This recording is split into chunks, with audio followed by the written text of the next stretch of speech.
how medieval villages survived the worst winters, and more, to the nameless, frostbitten souls who huddled with their livestock, shared meager gruel, and somehow found the strength to laugh in the face of a relentlessly cruel winter. This book is dedicated to you, your resilience, your ingenuity, your sheer stubborn refusal to succumb to the elements inspires a grudging admiration even in this comfortably heated study. I imagine you, shivering in your threadbare tunics, your breath misting in the frigid air, muttering darkly about the capricious whims of the weather gods, while simultaneously devising clever ways to patch a hole in your roof or coax a few more calories from a scrawny chicken. I envision the grim humor that must have seasoned your conversations, the shared stories of near death experiences punctuated by the comforting warmth of communal misery. It's a humor born of necessity, a dark wit forged in the crucible of ice and starvation, a humor I, from my insulated armchair, can only attempt to appreciate from a safe distance, a distance measured not just in centuries, but in the immeasurable gulf separating a life of relative ease from the bone chilling reality of medieval winter. I may never know the full extent of your suffering, but through meticulous research and a healthy dose of morbid curiosity, I've endeavored to capture a fraction of your story. May this humble attempt serve as a testament to your strength, your ingenuity, and yes, even your darkly amusing tenacity in the face of almost unimaginable hardship. May your memory, preserved between these pages, be warmed by the faint flicker of appreciation for your indomitable spirit. For those of you who perished, I can only offer a silent toast, warmed by the knowledge that your frozen fingers still held on, at least for a little while longer. This, at least, is a legacy warmer than the drafty huts you once called home. Chapter 1: A Winter's Grip. The wind howled a mournful dirge through the skeletal branches of the ancient oaks that ringed the village of Oakhaven, their gnarled limbs clawing at the bruised gray sky. The first deep freeze of winter had arrived, its icy fingers already reaching into the very bones of the settlement. A thin veil of snow, barely clinging to the ground, did little to mute the relentless assault of the wind, which whipped through the narrow, crooked streets, carrying with it the biting chill of the approaching night. Oakhaven, nestled deep within a valley, offered little protection from the elements. Its ramshackle collection of wattle and daub huts huddled together like shivering sheep. Smoke, thick and acrid, curled lazily from their chimneys, a grim testament to the constant battle against the cold. The air itself hung heavy, a miasma of wood smoke, damp earth, and the pervasive scent of unwashed bodies. This was no idyllic medieval village plucked from a romanticized tapestry. This was Oakhaven in the throes of winter, a brutal, unforgiving reality, far removed from the cozy fireplaces and warm hearths of popular imagination. The reality was far grittier. The huts, barely large enough to house a family and their livestock, offered scant protection against the icy wind. Cracks spiderwebbed the walls, letting in the frigid air, while the thatched roofs, patched haphazardly with whatever materials could be salvaged, offered little insulation against the relentless cold. The Miller family, for instance, lived in a hut little larger than a stable. Ilara, the matriarch, a woman etched with the harsh lines of years spent battling the elements, tended to the sputtering fire in the hearth, its meager flames doing little to dispel the damp chill that permeated every corner of their dwelling. Her husband, Thomas, a man whose hands were gnarled and stiff from years of grinding grain, was out foraging for firewood, his breath forming frosty clouds in the frigid air. Their children, huddled together for warmth, wrapped in layers of worn wool and patched linen, looked like small, shivering bundles of humanity. Their only companions were the family's two scrawny pigs, vying for warmth near the hearth, their snorts adding to the cacophony of the cramped space.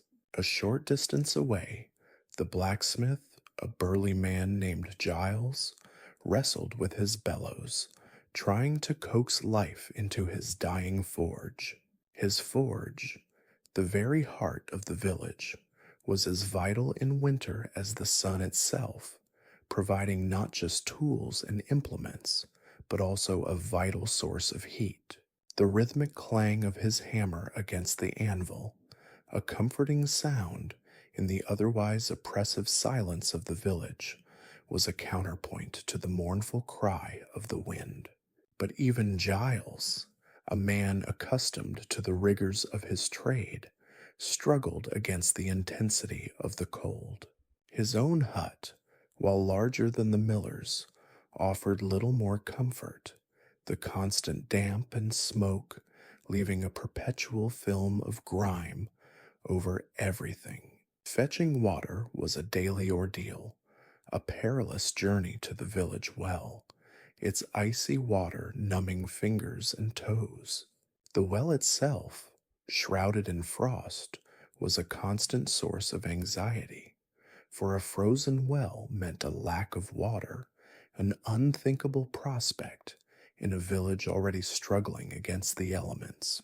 The villagers, their faces etched with worry, moved with a grim determination, their steps measured and deliberate, their bodies hunched against the wind.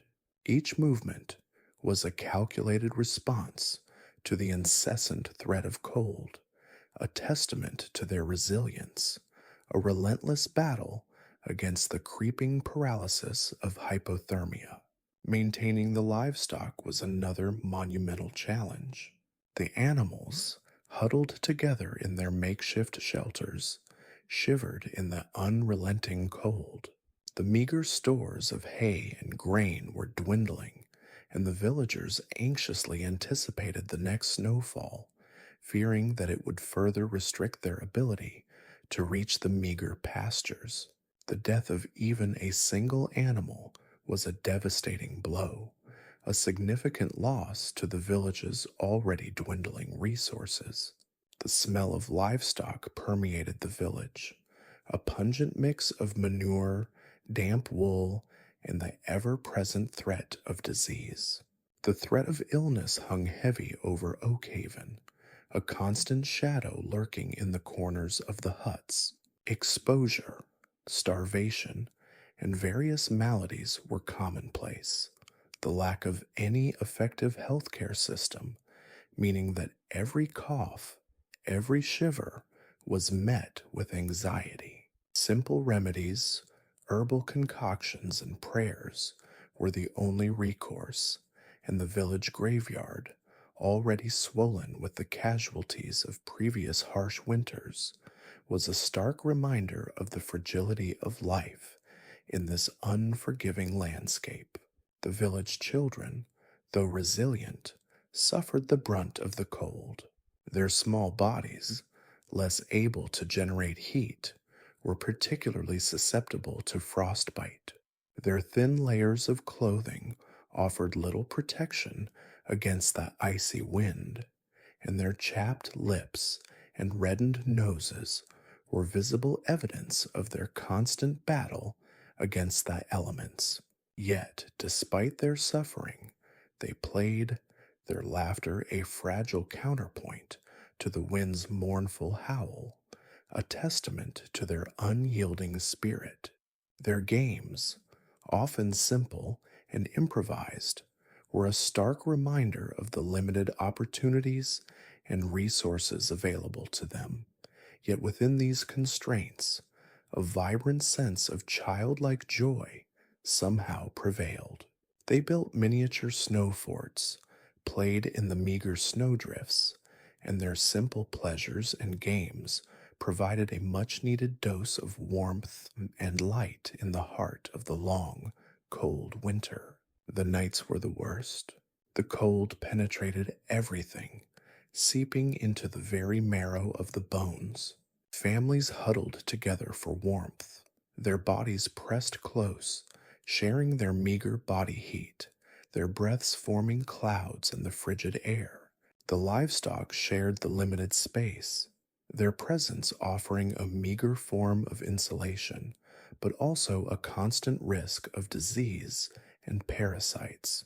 The nights were filled with a symphony of sighs, coughs, and the nervous fidgeting of those struggling to stay warm.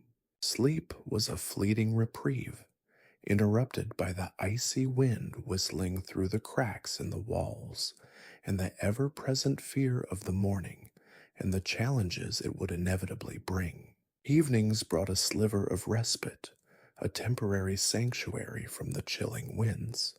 Within the confines of their cramped huts, families gathered around the flickering flames of their hearths, sharing stories and whatever meager sustenance they possessed.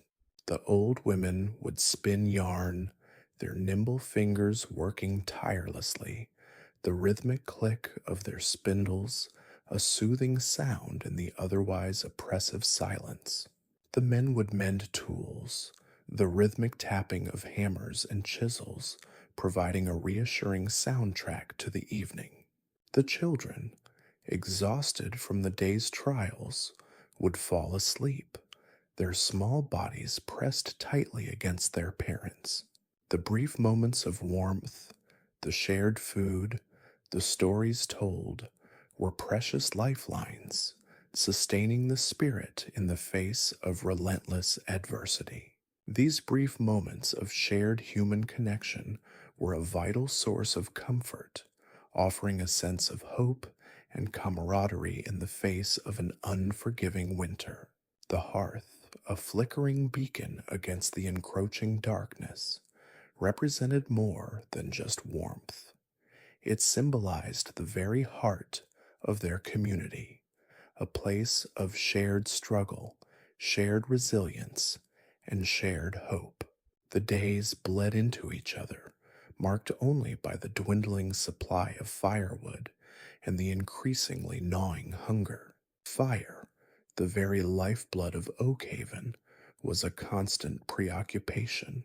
Thomas Miller, his face etched with the strain of the relentless cold, spent his days scouring the surrounding woods, his axe a familiar extension of his arm. Finding suitable wood wasn't simply a matter of hacking down any tree.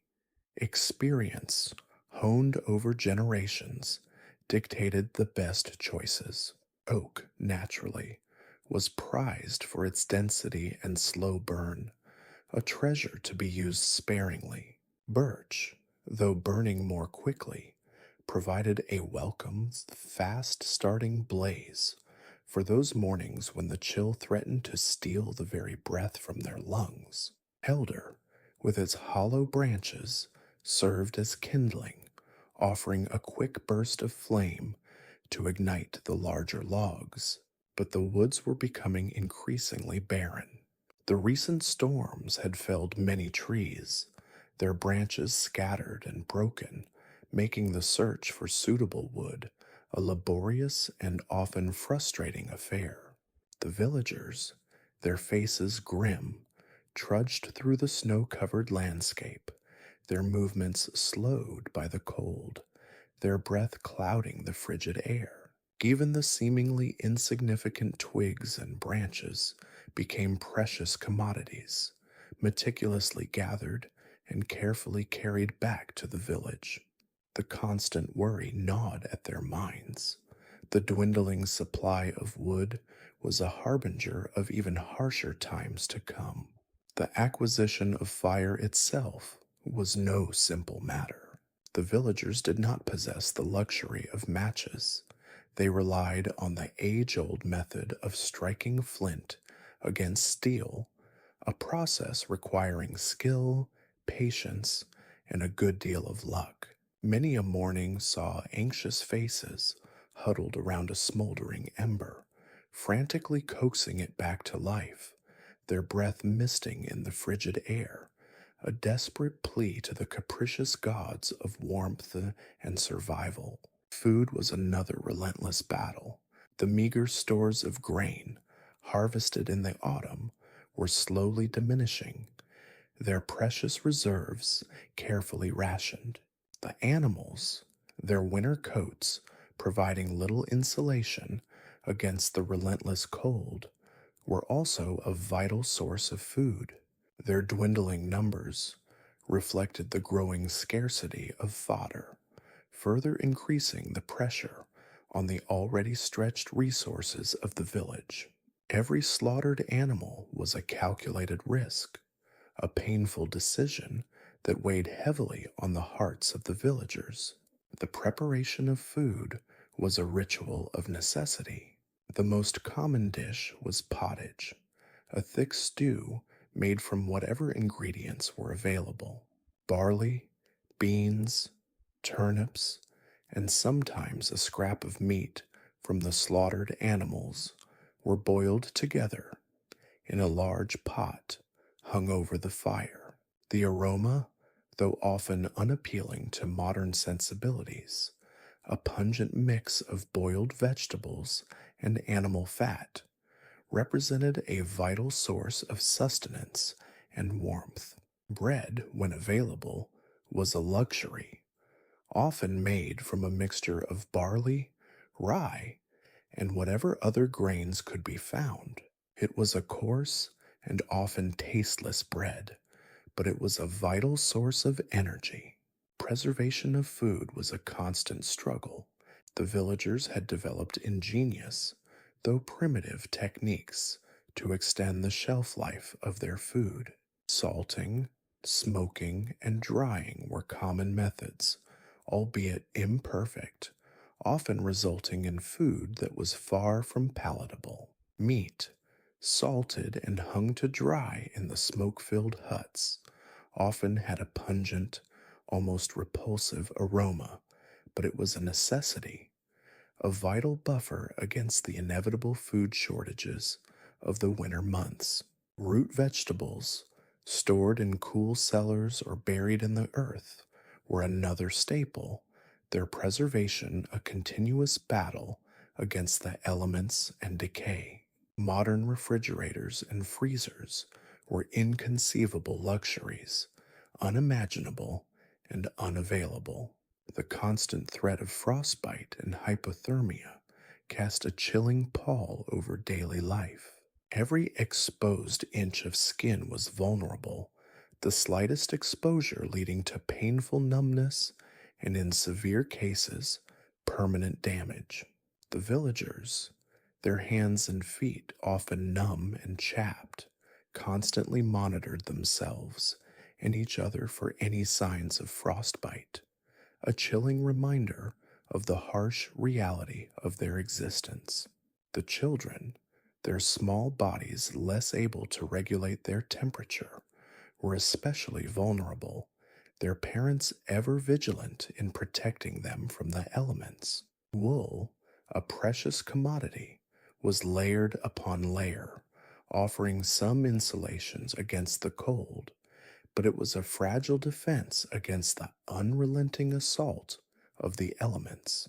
The evenings, though offering a momentary reprieve from the relentless wind, were fraught with challenges.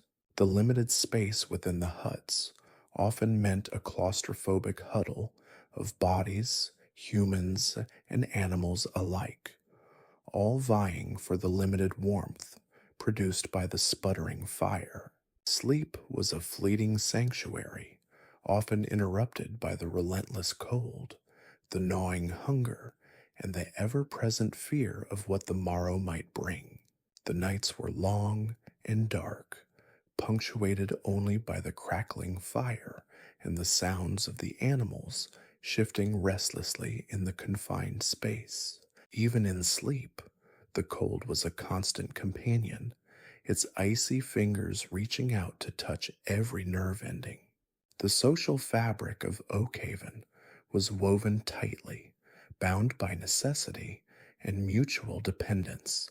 The sharing of resources, though sometimes begrudgingly, was a matter of survival.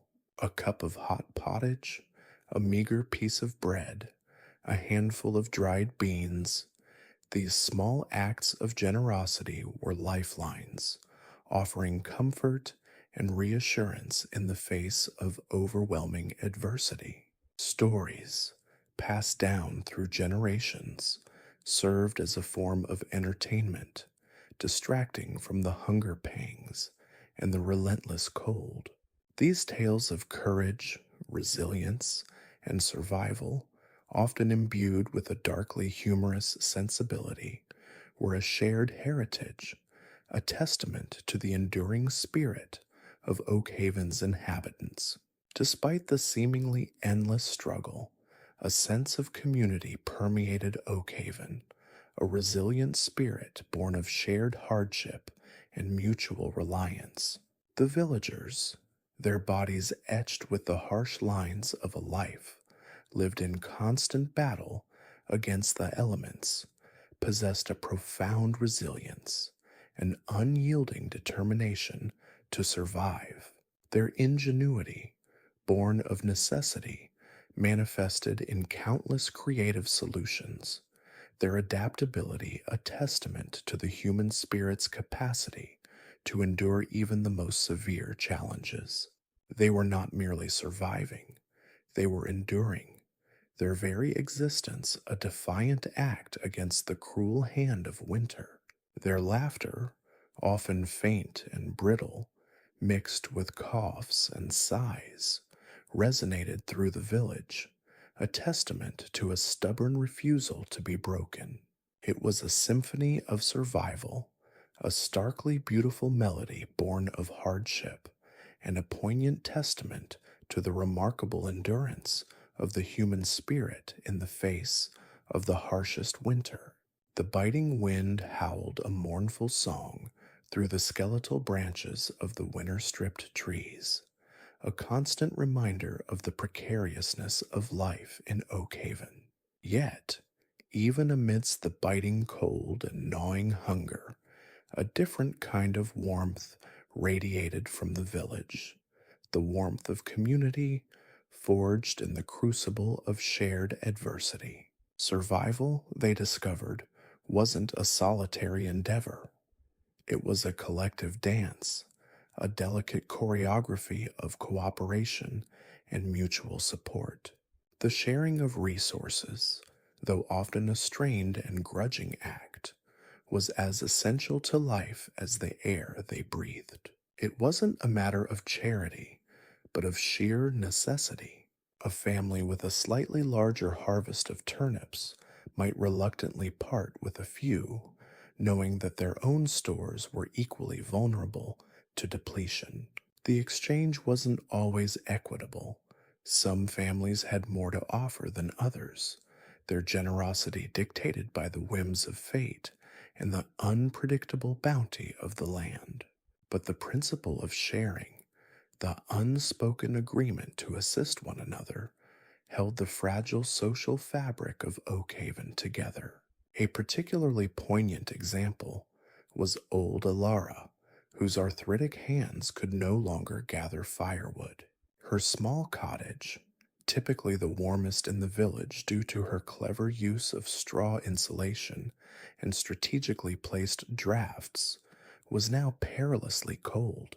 The villagers, without any formal organization or leadership, instinctively took turns collecting extra wood for her, leaving small stacks at her doorstep.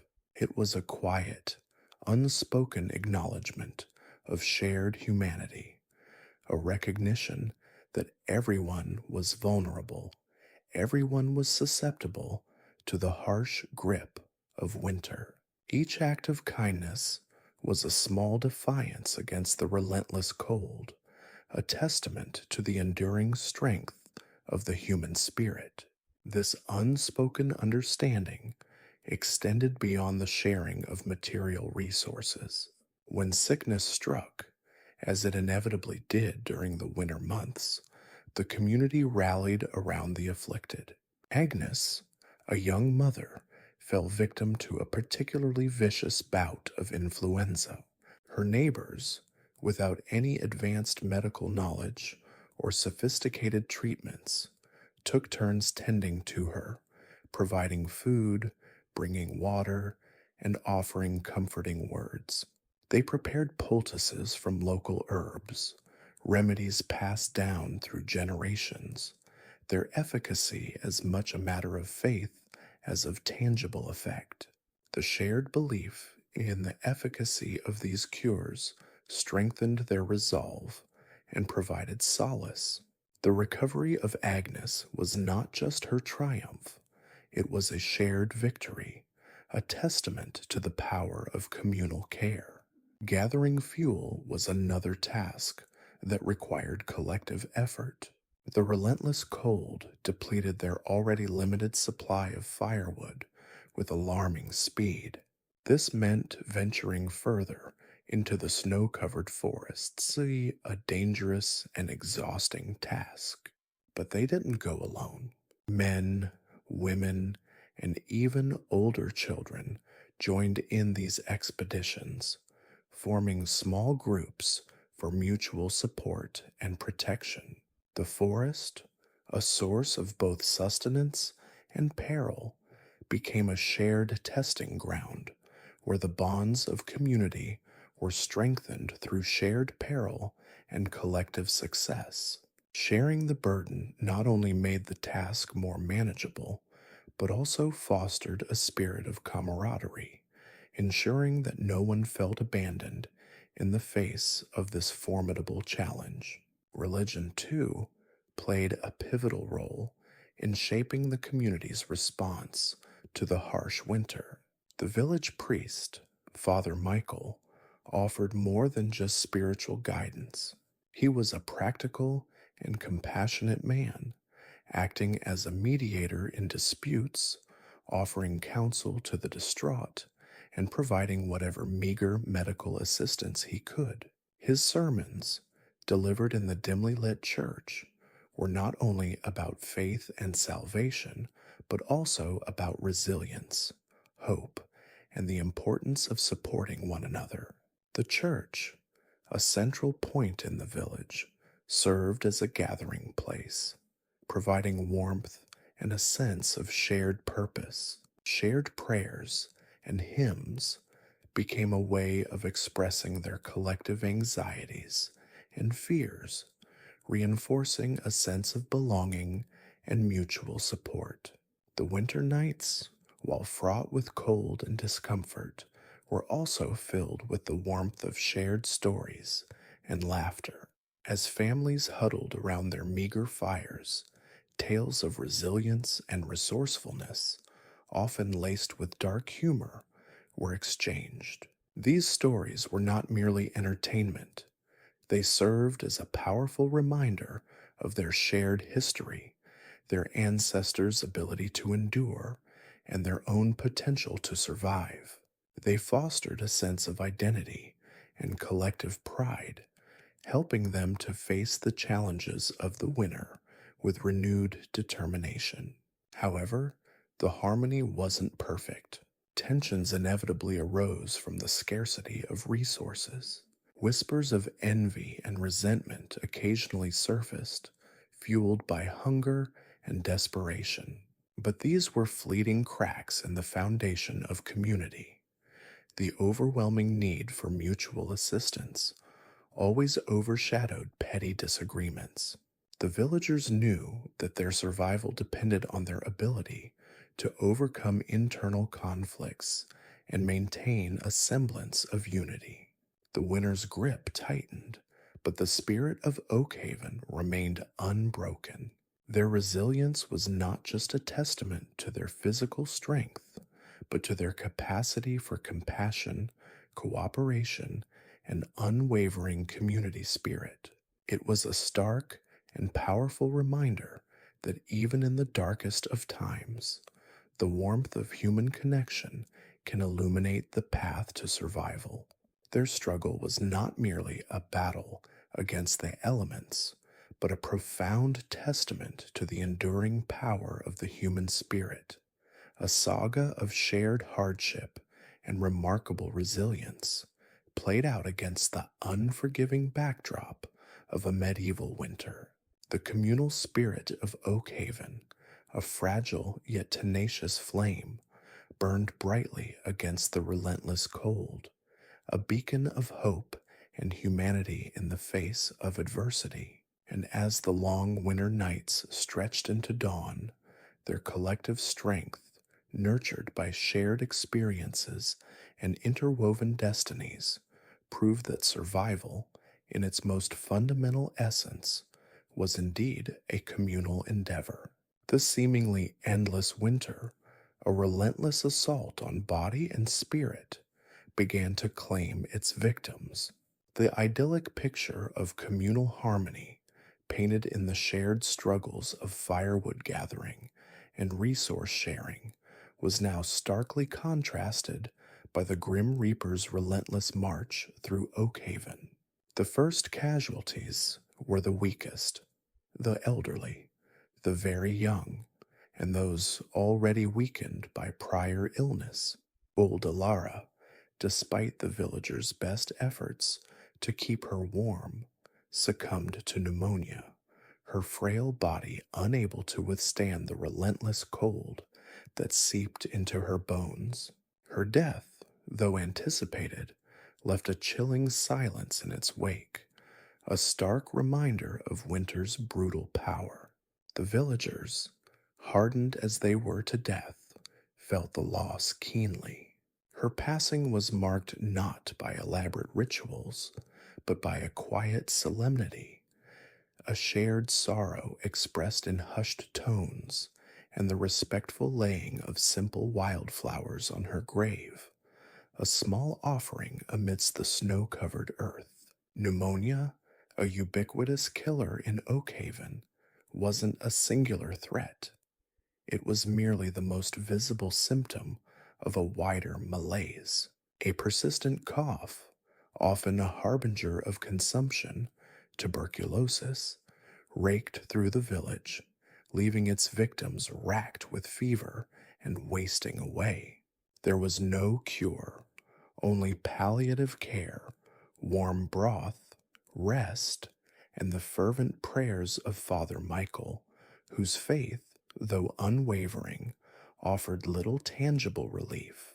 The constant damp chill of the poorly insulated homes created the perfect breeding ground for respiratory ailments. The air, thick with smoke and the smell of sickness, clung to the inhabitants like a shroud.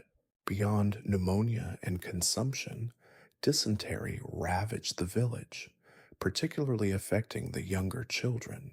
The contaminated water supplies, rendered even more suspect by the frozen ground, caused waves of diarrhea and vomiting, rapidly dehydrating already malnourished bodies. The desperate mothers, their faces etched with worry and exhaustion, tried everything. Herbal remedies passed down through generations, desperate attempts at rehydration with meager supplies of snowmelt, but often to no avail.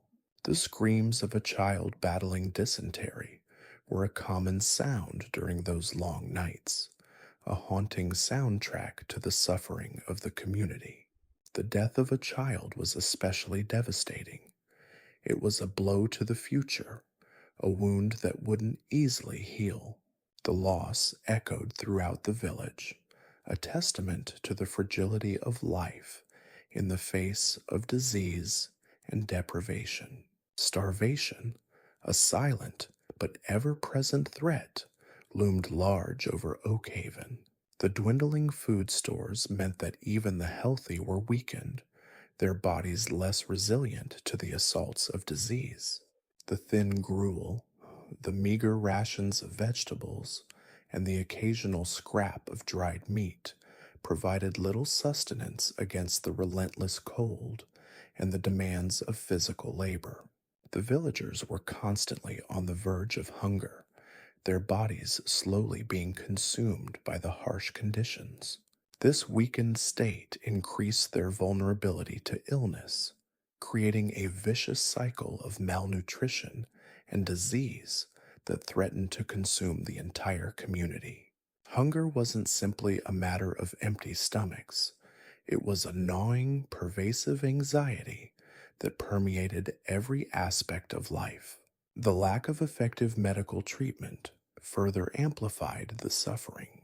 Father Michael, with his limited knowledge of herbal remedies and prayers, was the closest thing Oakhaven had to a physician. His efforts, while well intentioned, were mostly symbolic. The villagers relied on traditional medicine, poultices of herbs, bloodletting, a practice more likely to hasten death than cure, and fervent prayer. The absence of antiseptic practices meant that even minor wounds could become infected, leading to sepsis and death. A simple cut could become a death sentence. The emotional toll of winter's relentless assaults was immense. The constant fear of illness and death, the daily struggle for survival, weighed heavily on the minds of the villagers. Their faces, usually lit with a spark of resilience, were now etched with worry and fatigue. The laughter that once filled their homes was replaced by the somber quiet of despair. The tight-knit community, though supportive, was burdened by the cumulative weight of loss. The frequent funerals, simple affairs conducted with a bleak solemnity, served as grim reminders of winter's devastating toll.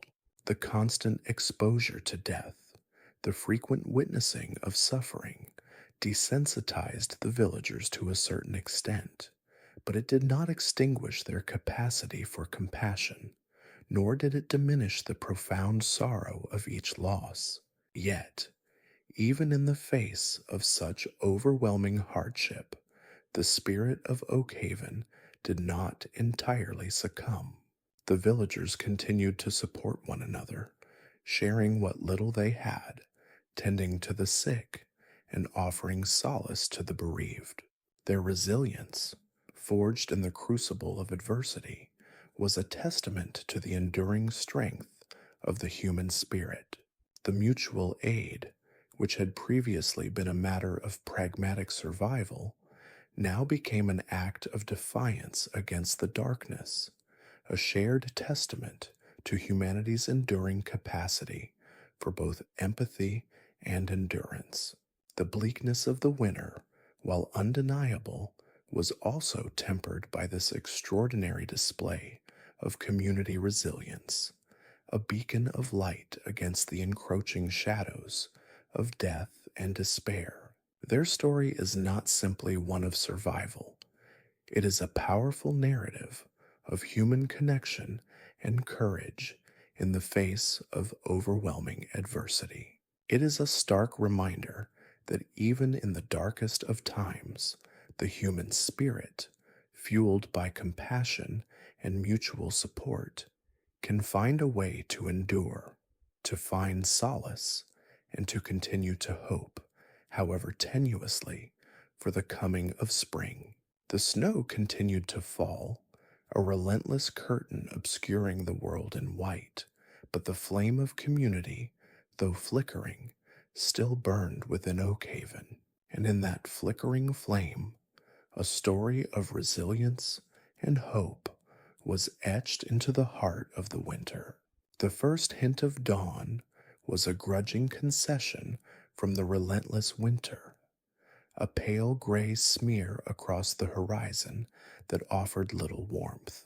Ilara's absence hung heavy in the air, a silent weight adding to the already oppressive chill that permeated Thomas's small, mud and wattle hut.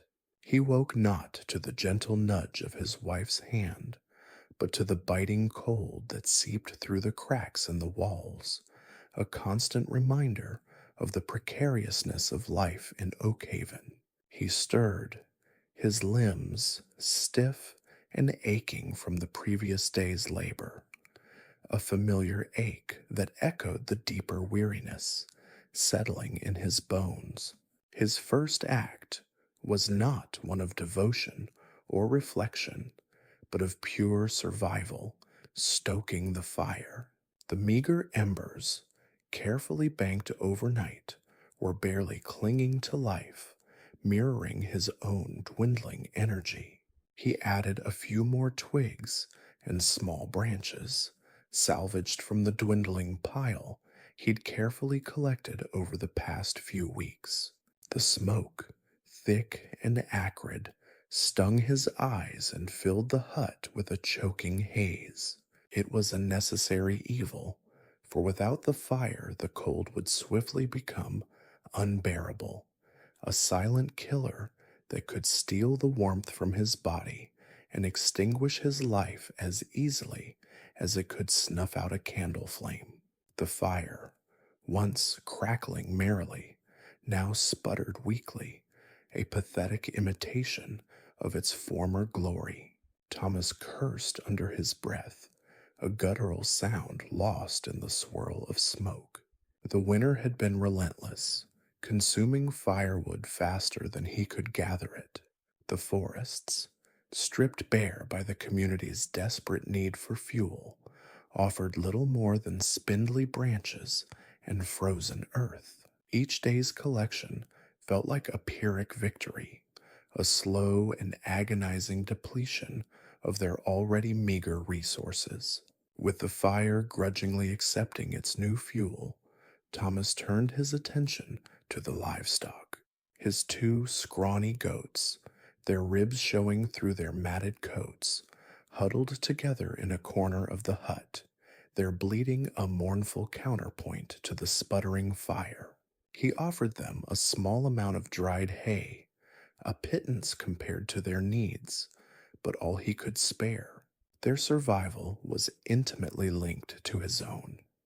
Their milk, thin and watery, was a vital source of sustenance, and their eventual slaughter, a grim prospect he tried not to dwell on, would provide precious meat.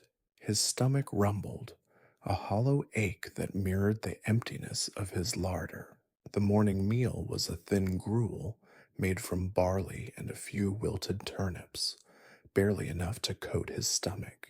It offered little warmth, no real sustenance, but it was all he had. He ate it quickly, savoring each meager spoonful, mindful of the day's challenges that lay ahead.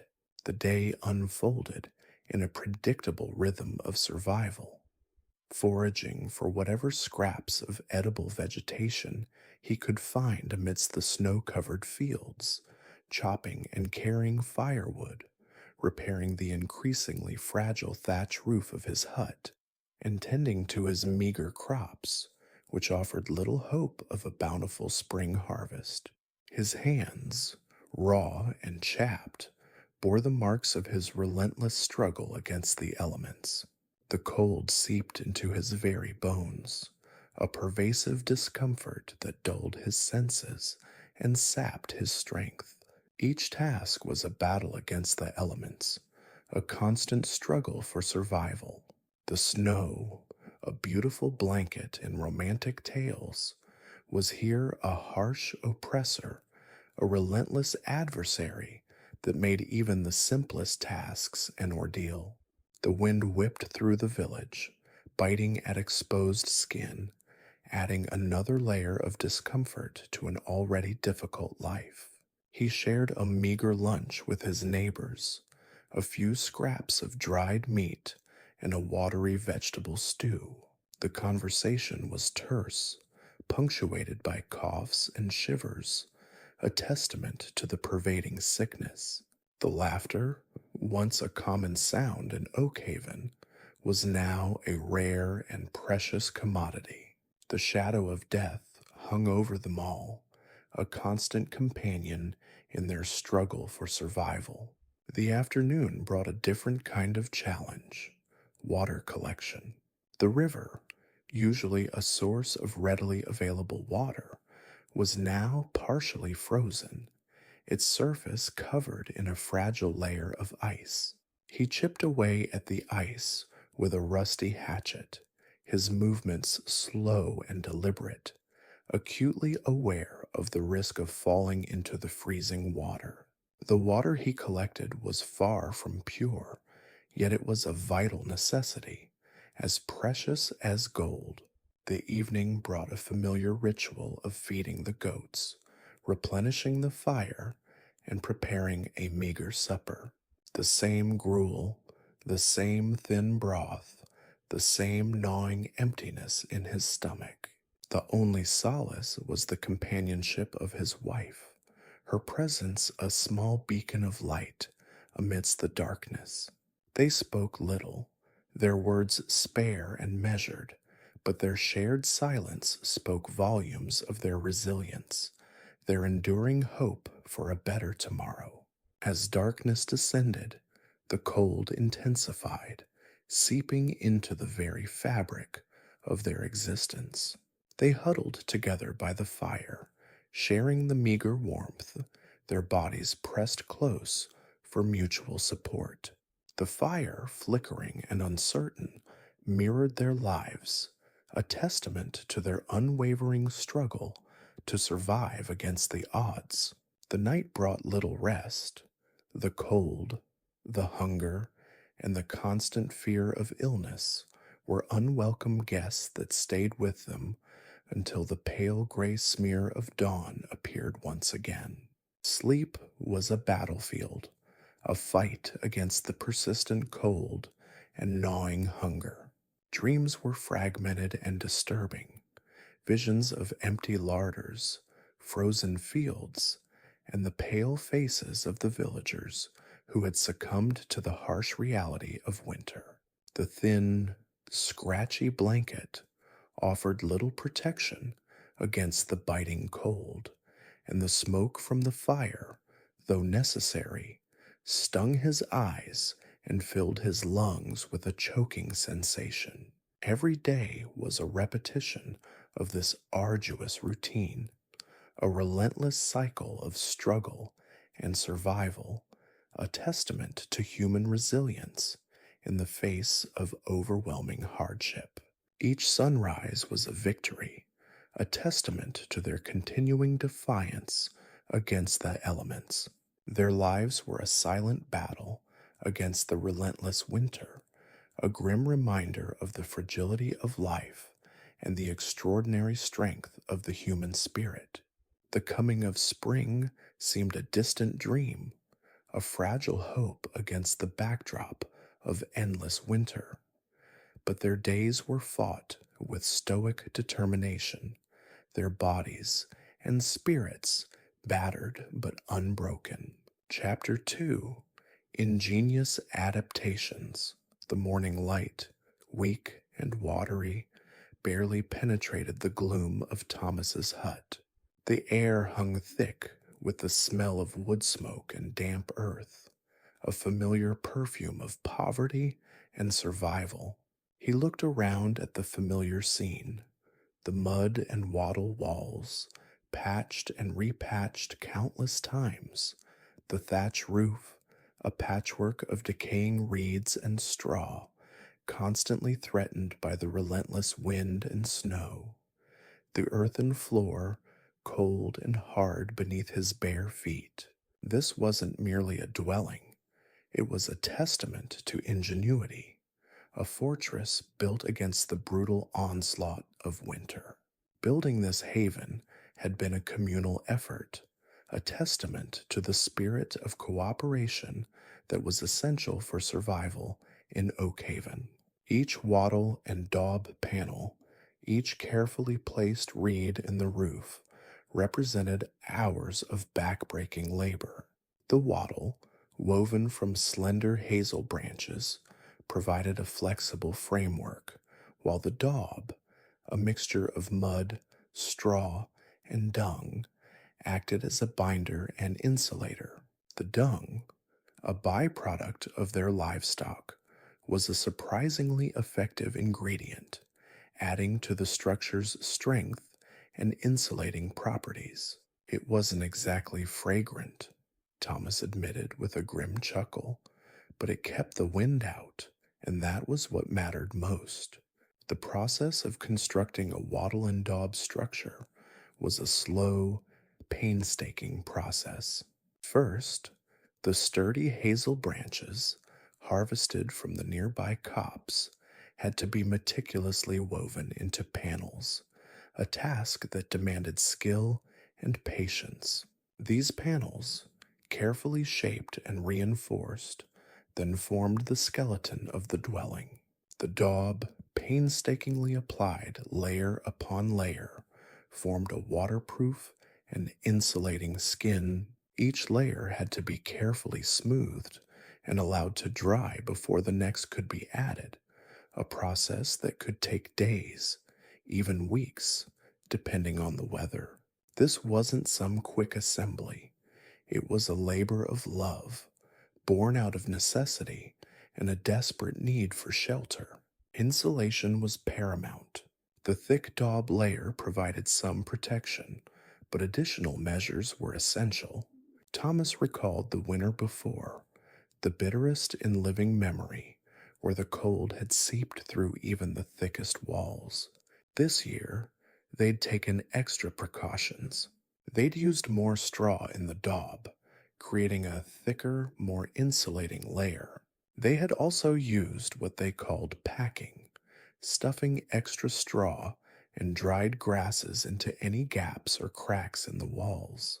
This was particularly important around the doors and windows, the obvious points of weakness in the otherwise robust structure.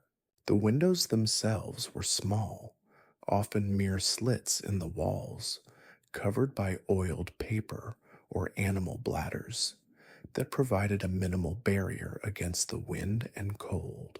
Every square inch of the dwelling was a point of contention in the battle against the elements. Their home wasn't simply a place of shelter, it was a microcosm of their existence, reflecting their resourcefulness and ingenuity. Even the roof, a constant source of worry, was a testament to their ability to improvise. The thatch, made of rushes or long straw, had to be regularly repaired and replaced. A single breach in the roof could mean the difference between a relatively comfortable night and a bone-chilling ordeal. Thomas remembered the near catastrophe of the previous year when a particularly vicious windstorm had ripped a hole in the roof, leaving them exposed to the elements for a night he still had nightmares about. The repair work had taken days, a frantic race against the encroaching cold and the ever-present threat of dampness, a constant companion in their struggle for survival. The interior of the hut was as simple as its exterior.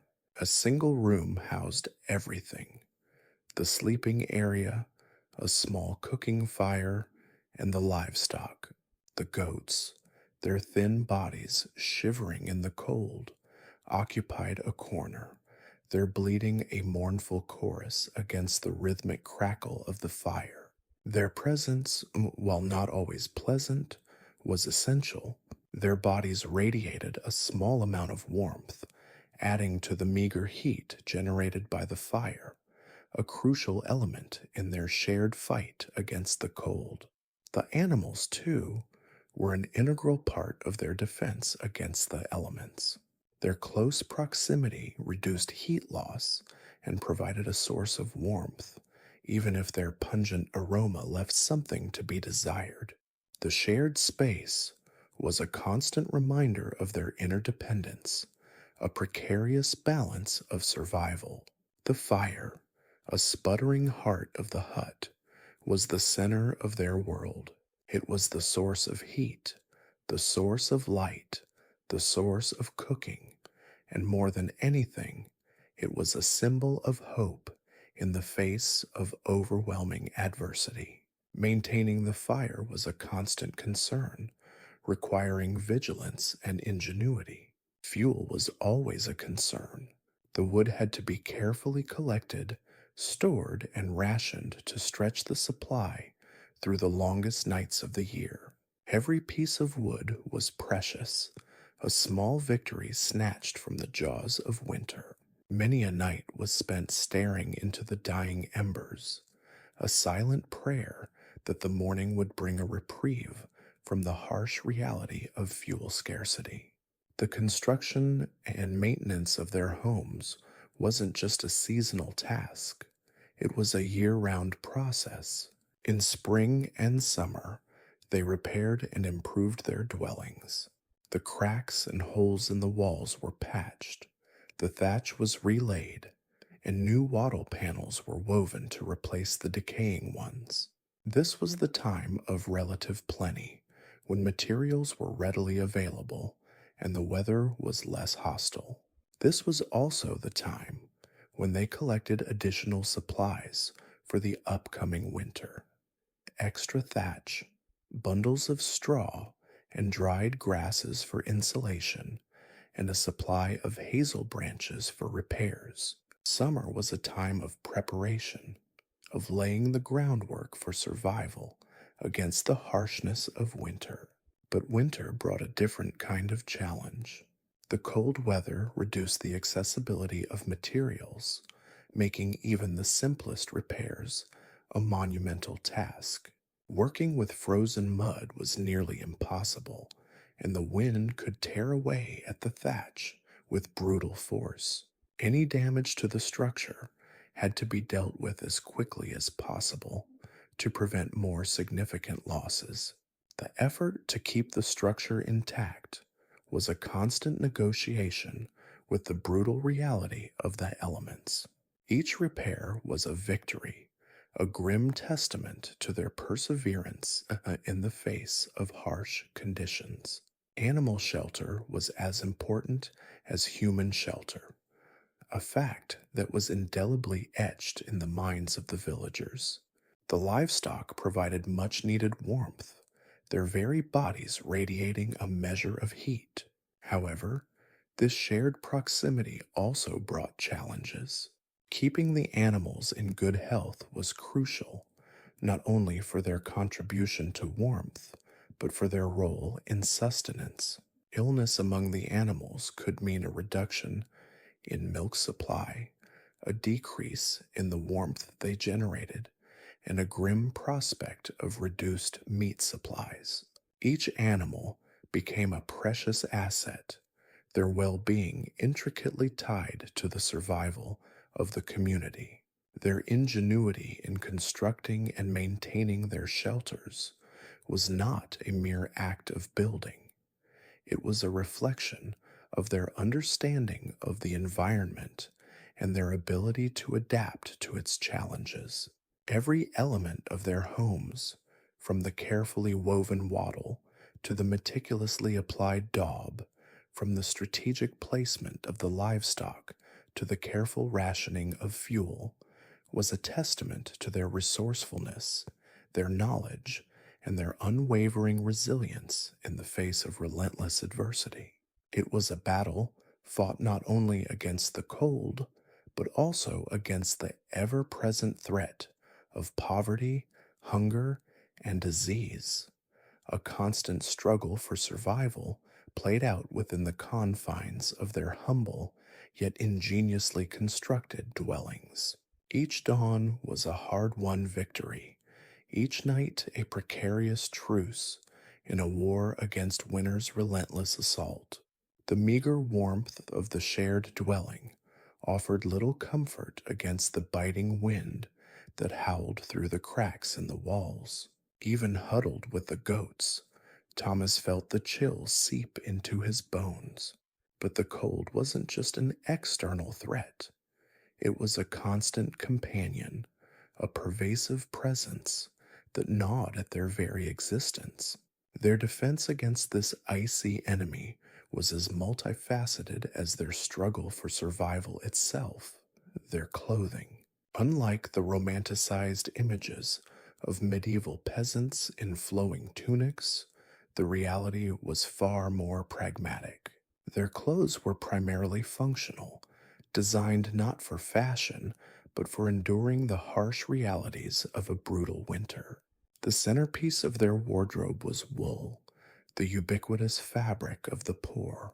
Sheep, a mainstay of their agrarian lives, provided the raw material for their most essential garment, the tunic. This wasn't the finely woven cloth of the wealthy. This was coarser and thicker, more akin to a felted blanket than a garment. The process of turning raw wool into cloth was arduous, a labor intensive procedure that involved shearing, washing, carding, spinning, and weaving.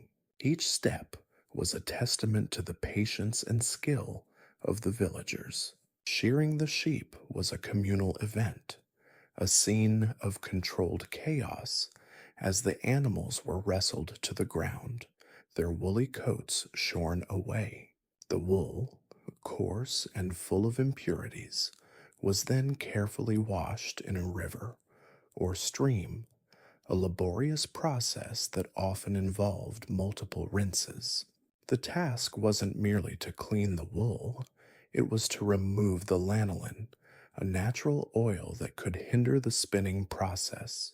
This washing was a backbreaking task, often done in freezing water, further emphasizing the hardships endured. Once washed and dried, the wool was carded, disentangled, and aligned, using simple hand tools, preparing it for the next stage: spinning. This was the most time consuming part of the process, requiring nimble fingers and considerable patience. The spinner would carefully twist the carded wool into a continuous thread, a long and arduous process that often stretched over hours, even days. The resulting thread, thick and uneven, was then ready for weaving. The weaving itself was another communal endeavor. A simple loom, a basic wooden frame with heddles, and a shuttle was used to interlace the threads, creating a rough but durable cloth. The process was slow, demanding skill and coordination. Imperfections were common, adding to the texture and unique character of each piece of cloth. The resulting wool cloth was warm, durable, and incredibly versatile, capable of withstanding years of wear and tear. Linen, a finer fabric, was less common among the villagers of Oakhaven, reserved for more delicate garments or special occasions. Flax, the source of linen, was a more labor-intensive crop, requiring meticulous cultivation and processing. The flax plants were harvested, dried, and retted, a process of bacterial decomposition that separated the fibers from the stem. This retting process was crucial and involved careful management. Otherwise, the flax could rot entirely, rendering it useless. The resulting fibers were then spun and woven into cloth, resulting in a lighter, smoother fabric than wool. Unlike wool, linen was not as warm, making it less suitable for the harsh winter months, although its lightness made it ideal for layering during warmer times of the year. Leather, a byproduct of the village butcher, provided a more substantial layer of protection against the elements. Leather garments were often reserved for outer layers, offering wind resistance and some degree of waterproofing. The process of tanning leather was a complex one, involving soaking, scraping, and treating the hides to remove hair and other impurities, then curing them with various plant extracts such as bark and other materials, to render them more durable and waterproof. This was a specialist craft, usually undertaken by a designated member of the community, often trading leatherwork in exchange for other vital goods. But the simple tunic wasn't sufficient protection against the biting cold. Layering was crucial, with multiple tunics often worn over one another. Beneath the wool tunic, several layers of linen or even rough spun cotton garments might be worn to trap layers of air for insulation. These undershirts, often simple shifts, were essential in regulating body temperature, providing a breathable base layer beneath the bulkier woolen outer garment. The combination of layers, each trapping air pockets, was surprisingly effective at enhancing warmth. Accessories further enhanced the protection. Mittens, often made of thick wool or leather, were essential to prevent frostbite. Wool caps, pulled low over the ears and forehead, further reduced heat loss. Even simple scarves of wool or linen provided additional warmth around the neck, a particularly vulnerable area to the cold. Repairing clothes was a constant necessity, a testament to both the durability of the clothing and the resourcefulness of the villagers. Holes were mended with patches of spare fabric or leather. Frayed hems were carefully reinforced. Buttons, often made of bone or wood, were replaced. This constant maintenance reflected the scarcity of materials and the villagers' determination to make their clothes last as long as possible. Every stitch was a victory in the ceaseless battle against the elements. The clothes were not mere garments, they were living testaments to resilience, reflecting the ingenuity and adaptive nature of those who inhabited the harsh landscape of the medieval winter. They were a shield against the cold, a testament to their resourcefulness, and a lifeline in the face of unforgiving conditions. The patching, the mending, the constant vigilance in the care and repair of these garments. It was a microcosm of their struggle for survival, a daily testament to their enduring spirit. The biting wind that whipped through the cracks in the walls of Thomas's dwelling did little to deter the gnawing hunger in his belly. Warmth was a luxury, but a full stomach was a necessity. And the key to both was fire, the very heart of their existence. Obtaining and maintaining that fire, however, was a constant struggle, a daily dance with the elements that demanded ingenuity and resilience. Forget the romantic image of crackling hearths and readily available firewood. The reality was far harsher. Fuel was a precious commodity, scavenged, bartered, and fiercely guarded. The forests surrounding Oakhaven were not limitless resources. Careful management was crucial to ensure a supply throughout the winter months. The villagers meticulously gathered fallen branches, twigs, and dried leaves, meticulously avoiding the live trees, which were for the future. The forests were carefully preserved. Each felled tree was for a vital purpose, a testament to their long-term survival strategies. This was not casual gathering, but a vital economic activity, crucial for their survival. The gathering of fuel was often a family affair, with even the youngest children contributing to the collective effort, under strict supervision, of course, for their safety. The types of wood they used varied widely, reflecting a practical understanding of their properties. Hardwoods, such as oak and beech, burned slower and hotter, providing a long-lasting ember that was perfect for overnight fires. These were reserved for crucial needs, cooking, for example, or times when maintaining a fire was particularly challenging. Softwoods, such as pine and fir, burned more quickly and fiercely, producing a hotter flame that was ideal for quickly boiling water or baking bread. This depended on the need of the day. A quick fire for boiling water for gruel might demand the faster burn of softwoods. This was crucial knowledge that every villager possessed, learnt from generation to generation. There were arguments over choice of wood, and not every villager could acquire the hardwoods they preferred. These were reserved for families with the means and the right family connections. Gathering the wood was only half the battle. Storing it was just as crucial. Wood piles were strategically located near dwellings, often sheltered from the worst of the weather under overhanging eaves or hastily constructed lean-tos. These were not just piles, they were carefully constructed structures designed to prevent dampness and rot, which was crucial to maintain the burn quality of the wood. A damp pile of wood was a nightmare on a freezing night. Its wood would be impossible to ignite and potentially ruin the careful efforts to maintain a fire.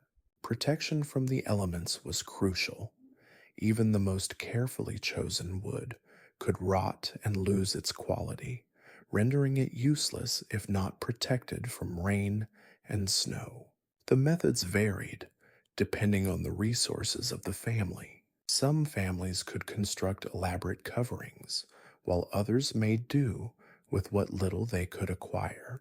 The process of starting a fire itself was a ritual, a delicate dance between flint and steel, tinder and kindling. Flint and steel were the primary means of ignition, a testament to the ingenuity of the medieval peasant.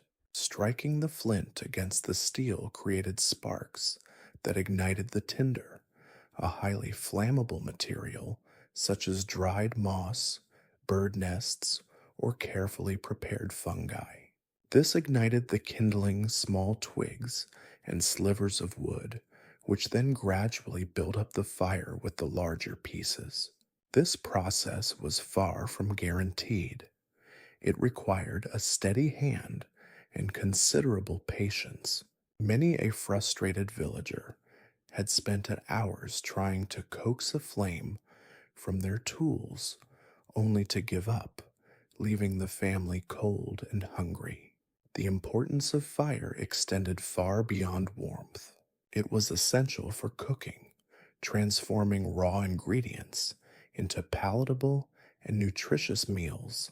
Simple stews, thick broths, and roasted meats were staples of the medieval diet, cooked over open fires or within simple ovens built into the walls.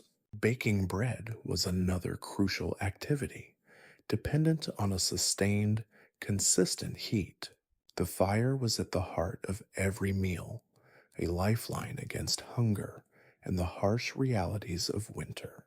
And there was no oven in the modern sense. Rather, a baking area might be in a section of the wall or in a makeshift oven constructed for the purpose. Fire also provided light, a precious commodity in the long, dark winter nights. Torches made of resinous wood or animal fat lamps provided illumination, offering a small respite from the pervading darkness. These were a luxury. Not every family could maintain a lamp, resorting instead to relying on the embers of the hearth for a faint glow. However, even with careful planning and effort, the challenges of maintaining fires in the harsh winter were immense. Snowstorms could easily snuff out fires, leaving villagers exposed to the elements and the grim reality of hypothermia. Maintaining a fire overnight required vigilance and constant attention, demanding someone to be awake through the long hours to keep the embers burning. This could not always be guaranteed, especially in a household where exhaustion and sickness could take precedence. In dire situations, creativity and resourcefulness took center stage. Animal dung, carefully dried and cured, could serve as a last resort fuel. It wasn't ideal. The smoke was acrid and pungent, causing eye irritation and coughing fits. But in a desperate struggle for survival, the discomfort was a small price to pay for the warmth and light it provided. This was always a last resort and not a preferred method. There were tales of other methods, burning old furniture, or even more grim and drastic measures to find warmth when the temperatures plummeted and the wood ran out. Stories whispered around the fire in the darkest hours where fuel was low and people were even more fearful. The grim memories of those who failed to maintain their fires and succumbed to the cold was a chilling reality. These were not stories told for entertainment, but reminders of the precarious nature of survival in the medieval winter. The constant battle to obtain and maintain a fire underscored the resilience and ingenuity of the medieval villagers. It was not merely a struggle for warmth, but a fight for survival, a daily test of resourcefulness that shaped their lives, their culture, and their very understanding of the world around them. The fire was more than just a source of heat and light. It was the beating heart of their community, the symbol of their collective will to endure. It was a vital necessity, a hard-won victory in the ceaseless battle against the elements. The warmth it provided was a testament to their perseverance, and the smoke that curled towards the heavens, a testament to their enduring spirit. The flickering firelight cast long, dancing shadows across the rough-hewn table, illuminating the meager evening meal. A thin broth, a few scraps of dried meat, and a crust of bread as hard as a rock. While fire was the key to warmth, the fight against winter's grip extended far beyond the hearth. It was a battle fought on every front, and perhaps the most crucial of these battles was waged against the relentless decay of food. The scarcity of fresh produce during the winter months meant that preserving the summer's bounty was a matter of life and death, a testament to the ingenuity and resourcefulness of the medieval peasant. Salting was the most common method of preservation, a simple yet effective technique that had been honed over generations. Meat, fish, and even vegetables could be preserved by rubbing them with copious amounts of salt, drawing out the moisture and inhibiting the growth of bacteria. The process was labor intensive, requiring considerable quantities of salt, a precious commodity in its own right. The salt itself was often a source of contention, with families carefully rationing their supply, a constant reminder of the precarious balance between survival and scarcity. The amount of salt used was a carefully judged factor. Too little, and spoilage would be inevitable. Too much, and the food would be inedible. The salting process wasn't a quick fix. It was an art, demanding patience and knowledge. The meat, for instance, would be meticulously rubbed with salt, often layered in large barrels, with more salt between each layer. The barrels themselves were a testament to the ingenuity of the villagers, carefully crafted and maintained to ensure that they did not leak. Leaking barrels could mean losing weeks of meticulous work and losing a significant portion of the winter food supply. The process would take days, sometimes even weeks, depending on the size and type of the food being preserved, with the meat left to cure in the salt before being stored in a cool, dry place. The curing process, would draw out the moisture from the meat, leaving behind a product that would last for months, preventing rot and decay. Fish, particularly plentiful in the rivers and the coastal regions, were another common item preserved through salting. The fish would be gutted and cleaned, then generously salted before being stacked in barrels or hung to dry in the open air. The salty air along the coasts further aided the preservation, as did the drying sun. The smell of salt permeated the villages near the coasts, a constant reminder of the vital role salt played in survival. But this preservation was not without its drawbacks. Oversalted fish could become unpalatable, while undersalted fish risked spoiling rapidly. The balance was delicate, requiring experience and careful judgment. Smoking was another crucial technique used to extend the shelf life of food. Meat and fish were hung over smoldering fires, the smoke permeating the flesh and imparting a distinctive flavor while killing harmful bacteria. The smoke acted as a natural preservative, drawing out moisture and creating a barrier against spoilage. The smoking process varied considerably depending on the type of wood used. Hardwoods provided a slow, consistent smoke ideal for long-term preservation, while softwoods produced a more intense flame that gave a different flavor profile but might dry out the meat faster. The choice of wood was a matter of both practical necessity and personal preference, knowledge handed down through generations, a result of careful experimentation and experience, reflecting a finely tuned understanding of the effects of different woods on the preserving process. This knowledge was invaluable and often guarded as a treasured family secret. Drying was a particularly effective method for preserving fruits and vegetables. The fruits and vegetables would be sliced or chopped and then spread out on racks, allowing the sun and wind to draw out the moisture. This process was heavily reliant on the weather. Good sunshine and a good breeze could mean the difference between success and failure. This simple process removed the moisture, allowing preservation without the need for salt. This produced fruits that lasted the entire winter and provided a valuable addition to the often scarce winter diet. The dried fruits were not a glamorous substitute to the fresh versions, but they provided a vital source of nutrients and vitamins.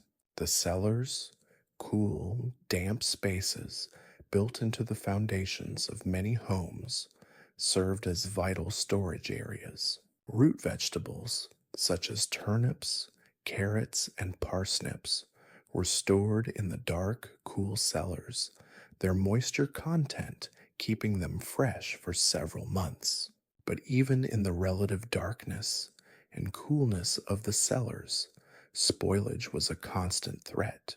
Careful attention was needed, with regular inspection for any signs of rot or decay. The cellars themselves were often a subject of fierce pride.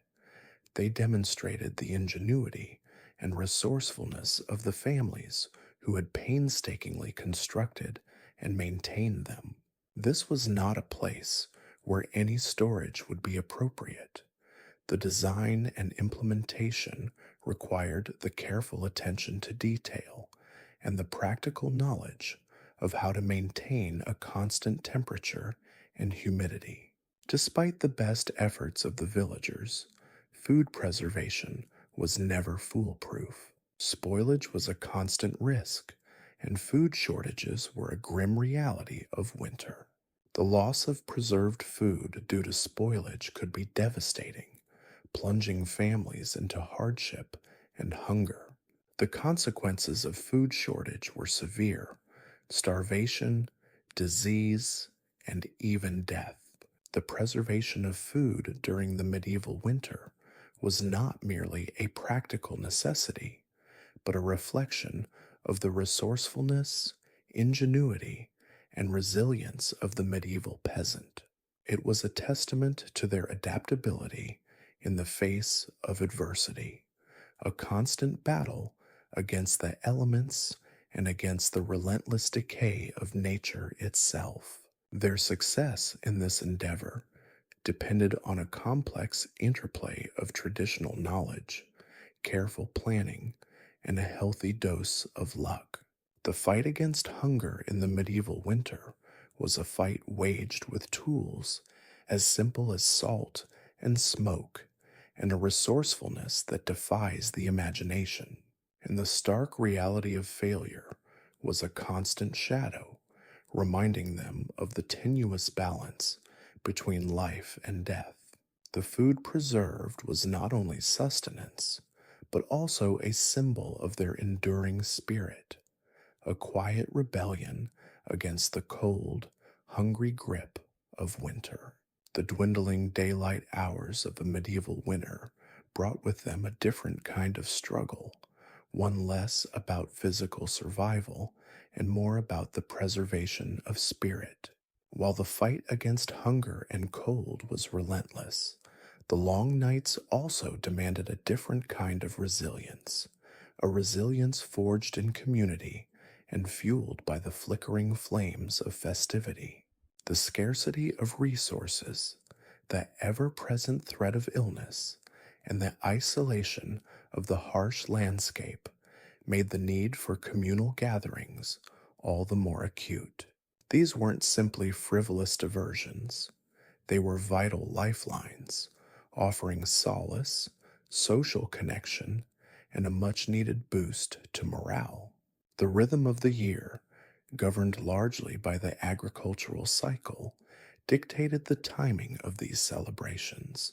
Winter, devoid of the bustling activity of harvest or planting, became a period of relative inactivity.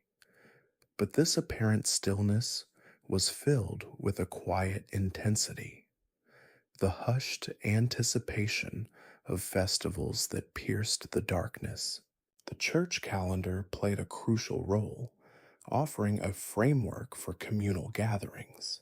The feasts of saints and the seasonal celebrations of Christmas and Epiphany provided structured opportunities for respite, a brief escape from the relentless pressure of survival. Christmas, far from the sanitized commercialization of modern times, was a boisterous affair, a blend of religious observance and pagan traditions. While the Nativity story held its sacred space, the celebrations were infused with a decidedly earthy and often raucous spirit. The long winter nights were a time for storytelling, and tales of saints, heroes, and mischievous sprites would fill the air, echoing through the smoke-filled halls and humble cottages. These stories, passed down through generations, served as a both entertainment and a repository of history, moral instruction, and cultural memory. They were the glue that bound the community together, strengthening the bonds of kinship and shared experience. The common table, groaning under the weight of whatever meager feast could be assembled, became the focal point of the celebrations. The food, though sparse by modern standards, held immense symbolic weight. The humble fare, a pottage of vegetables, perhaps a roasted bird if fortunate, or even just bread, was shared communally, a tangible manifestation of their shared fate and mutual reliance. Each morsel carried the weight of a community's resilience, a tribute to their success in battling the elements and securing the winter's sustenance. The act of sharing a meal, however meager, transcended the mere satisfaction of hunger. It was an affirmation of their unity, a silent pact against the isolating grip of the cold. Music and dance played an equally crucial role. The rhythmic beat of drums, the lilting melodies of simple instruments, and the spontaneous outburst of song and dance provided a powerful antidote to despair. These weren't formal performances, they were expressions of collective joy, a release of pent up energy and anxiety. Even the simplest tunes, played on handmade instruments, a rudimentary flute made from a reed, a drum fashioned from stretched animal hide, held an almost magical power capable of lifting spirits and renewing hope. The dance, often spontaneous and unrestrained, was a communal celebration of life, a vibrant counterpoint to the stillness of the winter landscape. The movements, sometimes clumsy, sometimes graceful, were a manifestation of resilience, their energy a defiant stand against the overwhelming forces of nature. Epiphany, marking the manifestation of Christ to the Gentiles, was another important festival. It was a time for processions, often accompanied by the chanting of carols and the playing of instruments. These were not merely religious rituals, they were also opportunities for social interaction, a chance for villagers from different parts of the region to come together. The collective movement, the shared experience of chanting, and the vibrant sound of the instruments served to strengthen community ties and reinforce a shared sense of identity. In the long, dark months of winter, such gatherings served as essential social lubricants, warding off the isolating effects of the season. Religious festivals provided a structure for celebrations, but it was often the less formalized gatherings that held a deeper resonance.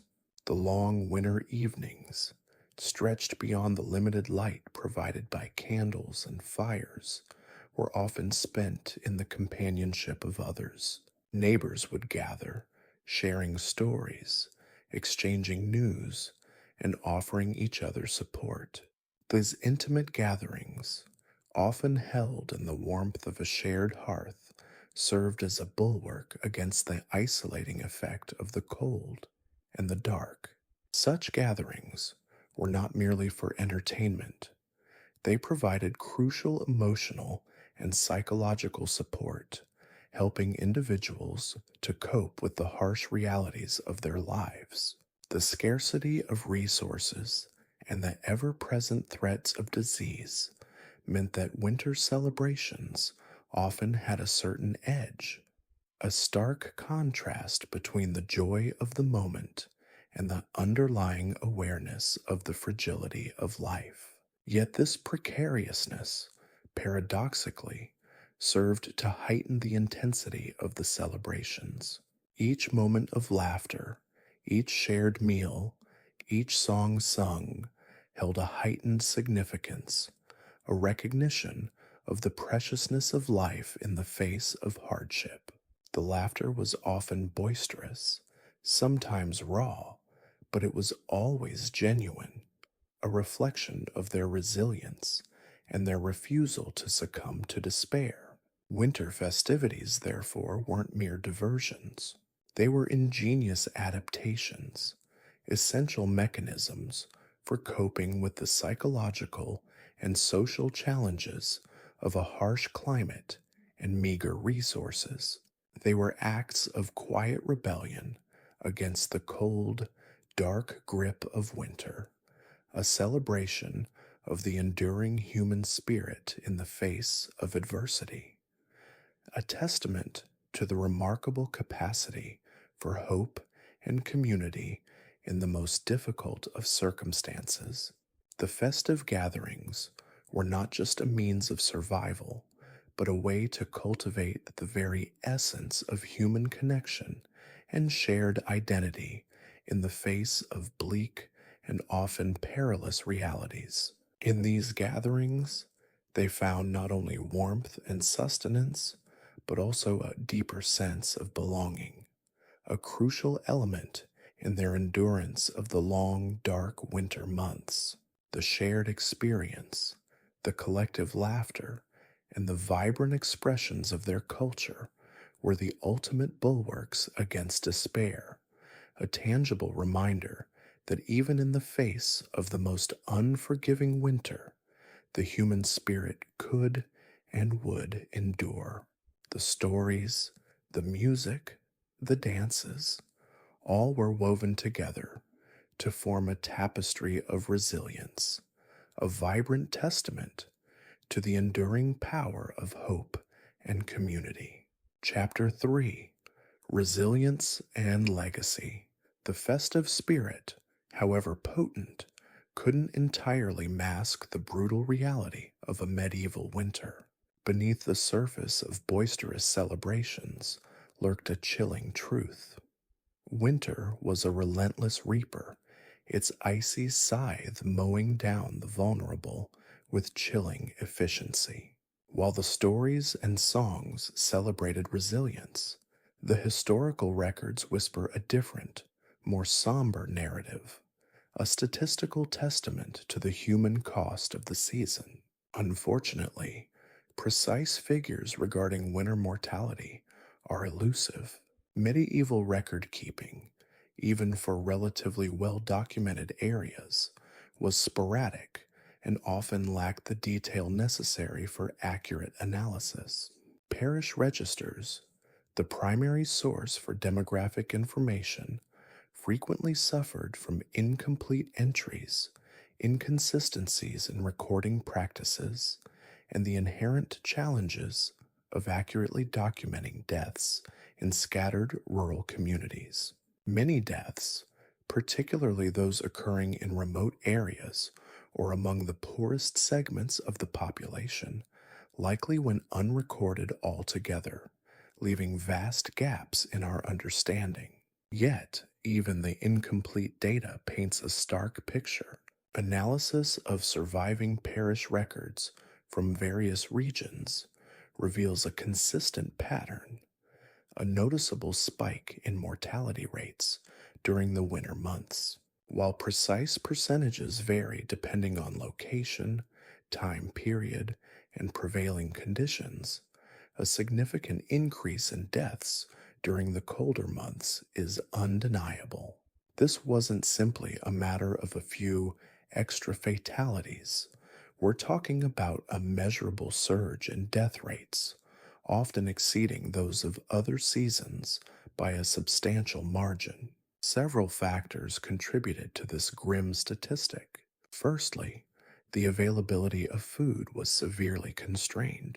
The harvest, the lifeblood of medieval agrarian societies, was completed before winter's arrival, leaving communities to rely on stored supplies. However, these stores were often meager, vulnerable to spoilage, and insufficient to sustain the population through the long, lean winter months. The combination of limited food reserves and the increased caloric needs brought on by the cold resulted in widespread malnutrition, leaving individuals weakened and susceptible to disease. Malnutrition acted as a potent catalyst, exacerbating the impact of infectious diseases that flourished in the crowded, unsanitary conditions of medieval villages. Winter's cold and dampness provided an ideal breeding ground for pathogens, and the cramped living quarters of the poor offered easy pathways for the spread of infections. Common ailments like influenza, pneumonia, and dysentery, often fatal when combined with weakened immunity, ravaged the populations during the winter months. The lack of effective sanitation and rudimentary medical understanding meant that outbreaks were difficult to contain and often resulted in widespread mortality. Historical accounts offer glimpses into the devastating impact of these outbreaks. Chronicles and letters describe villages decimated by disease, families wiped out entirely, and the grim task of burying the dead becoming a daily routine. The descriptions, though often brief and lacking in precise numbers, reveal the pervasive fear and despair that accompanied these outbreaks. Imagine a village already struggling with food scarcity, suddenly grappling with a raging epidemic. The chilling reality of medieval winter's lethal embrace becomes palpable. Beyond disease and malnutrition, the direct impact of cold weather was also significant. Hypothermia, frostbite, and related complications were major causes of death, especially among the elderly, the very young, and the infirm. The lack of adequate shelter and clothing further exacerbated these risks, leaving the vulnerable exposed to the brutal elements.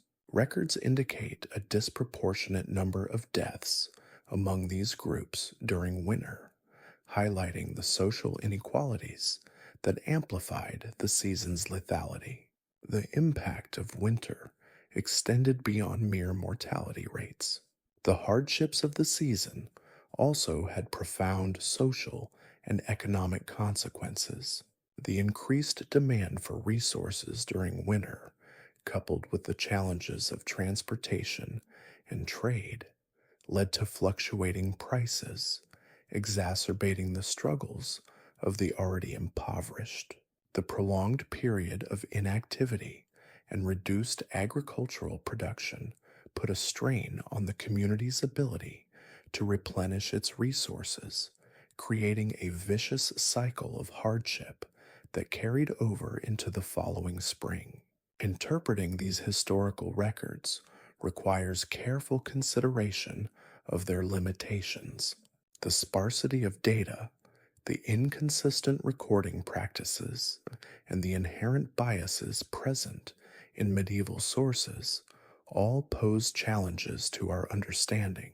However, even with these caveats, the available evidence clearly points to a significant increase in mortality, disease, and hardship during the medieval winter months. The resilience of medieval villagers, celebrated in songs and stories, was tested to its limits, and the human cost, while difficult to quantify precisely, was undoubtedly immense.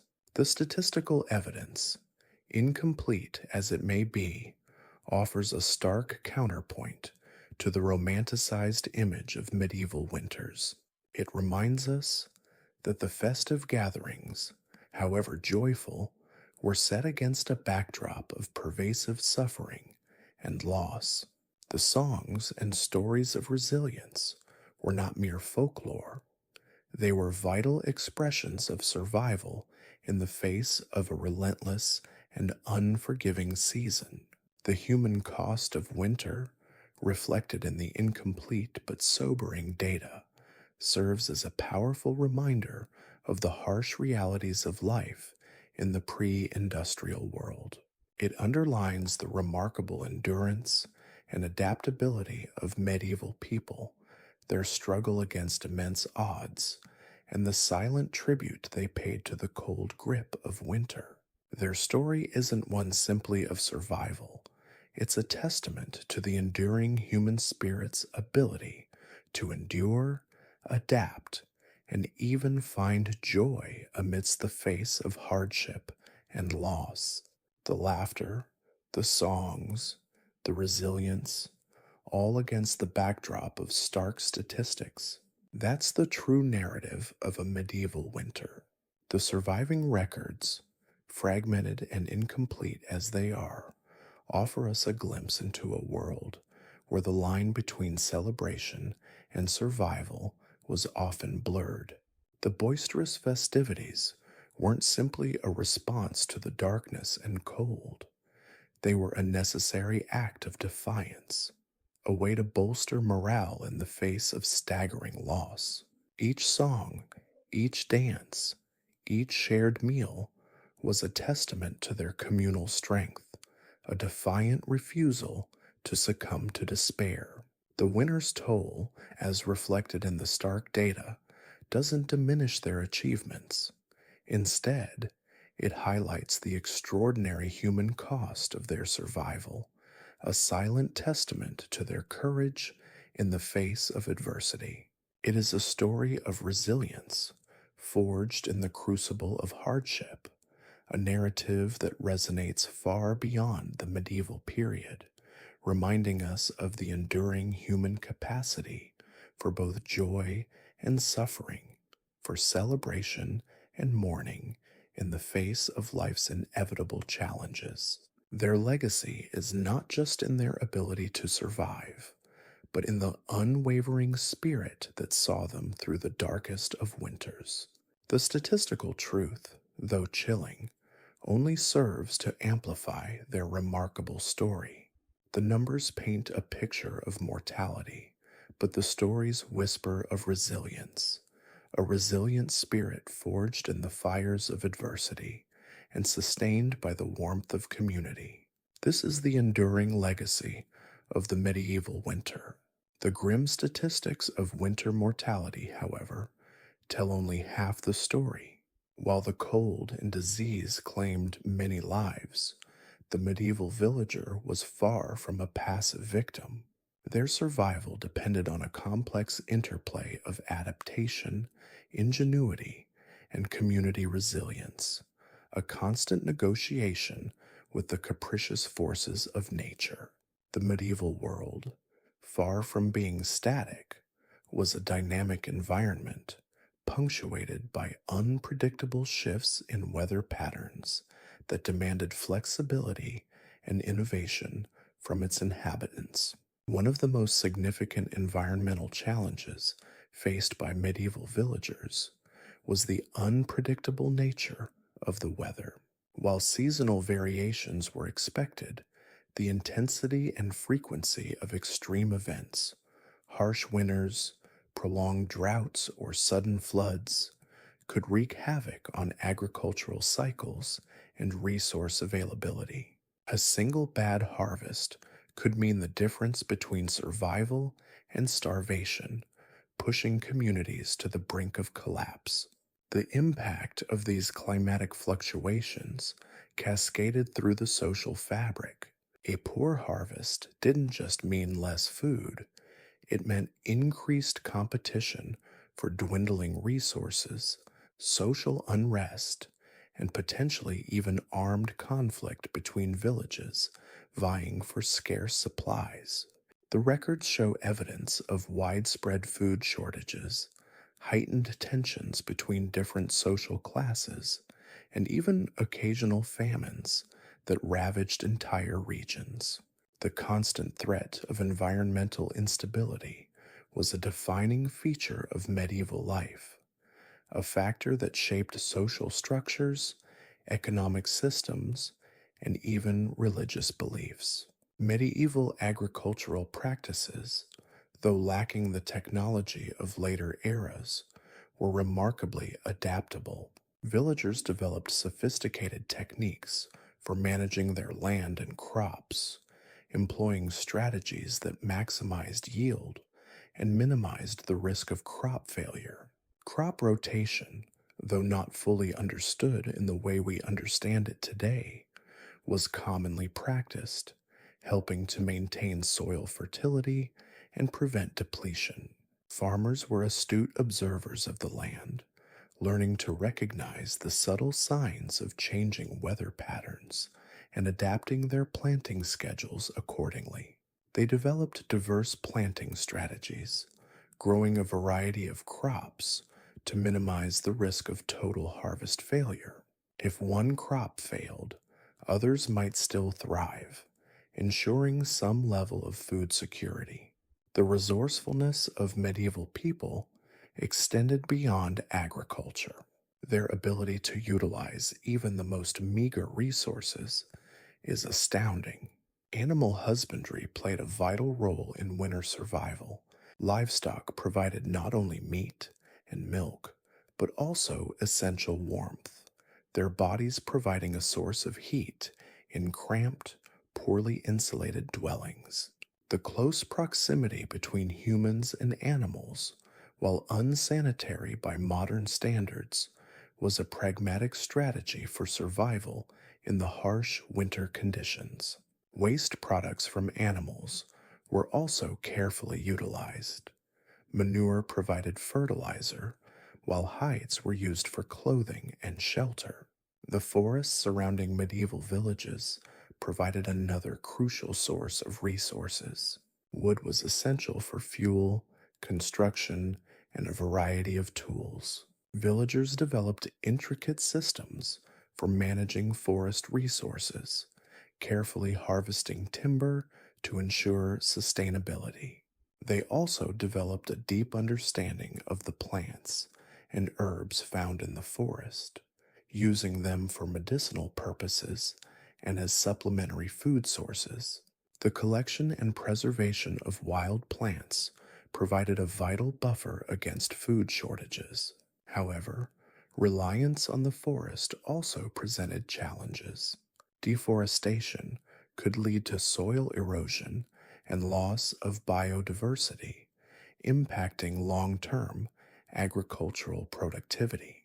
The competition for forest resources could also lead to disputes between different communities, adding another layer of complexity to the already challenging environment.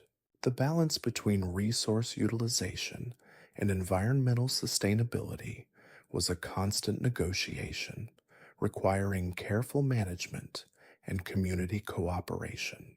The ingenuity of medieval villagers extended beyond practical skills. They possessed a deep understanding of meteorology, not based on scientific principles as we understand them today, but on generations of accumulated observations and traditional knowledge. Their ability to predict weather patterns, though imprecise by modern standards, was crucial for planning agricultural activities and preparing for extreme weather events. This knowledge was passed down through generations, ingrained in the very fabric of village life. These weren't simply farmers and villagers, they were environmental scientists, albeit of a very different kind. Beyond immediate survival, medieval societies also displayed remarkable long term adaptability. Their response to environmental change wasn't simply reactive, it was often proactive. Communities developed sophisticated systems for managing water resources, building canals, irrigation systems, and reservoirs to ensure a stable water supply even during prolonged droughts. This demonstrated a foresight and planning capability often overlooked in discussions of medieval life. In the face of persistent environmental challenges, the resilience of medieval villages was inextricably linked to their social structures. Community cooperation was paramount. Mutual aid and support networks were essential for survival, allowing villages to pool resources, share labor, and assist each other in times of need. The strength of these communal bonds was a critical factor in their ability to withstand environmental shocks. The villager's story isn't just a testament to individual resilience, but to the power of collective action in overcoming adversity. The long term impact of climate change on medieval societies is a complex and still debated subject. However, there's considerable evidence suggesting that periods of prolonged cold or drought contributed to social unrest, economic instability, and even population decline. The Little Ice Age, for example, a period of sustained cooler temperatures that spanned several centuries, is believed to have had a significant impact on European societies, exacerbating existing social and economic problems. The chronicles of this era are filled with accounts of crop failures, famines, and widespread suffering. It serves as a stark reminder of the vulnerability of human societies to environmental change. The story of medieval winters is not simply a tale of hardship and suffering. It's a narrative of adaptation, resilience, and remarkable human ingenuity. It's a story of communities that developed sophisticated strategies to cope with the challenges of an unpredictable environment, of people who found ways to survive and even thrive in the face of immense adversity.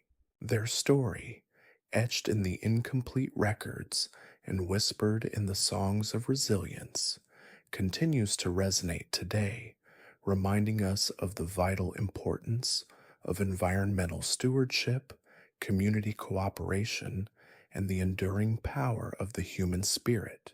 The legacy of medieval winters isn't just a reminder of the harsh realities of the past, it's a lesson for our future. Their methods of adaptation and community resilience offer insights for how we can face the environmental challenges of our own time. The history of their winters is a powerful reminder of our own vulnerability and of the enduring human capacity for both suffering and survival. The howling winds that whipped across the medieval landscape are a far cry from the centrally heated comfort of our modern homes. Yet, in the stark contrast between then and now lie invaluable lessons. The medieval villager, facing winters of unimaginable harshness, didn't simply endure, they adapted, innovated, and survived. Their experiences offer a potent counterpoint to our own reliance on technology, a perspective that sharpens our understanding of resilience in the face of environmental upheaval. Consider the humble snowdrift. To a modern resident, it might represent a picturesque inconvenience, requiring perhaps a snow shovel and a bit of grumbling.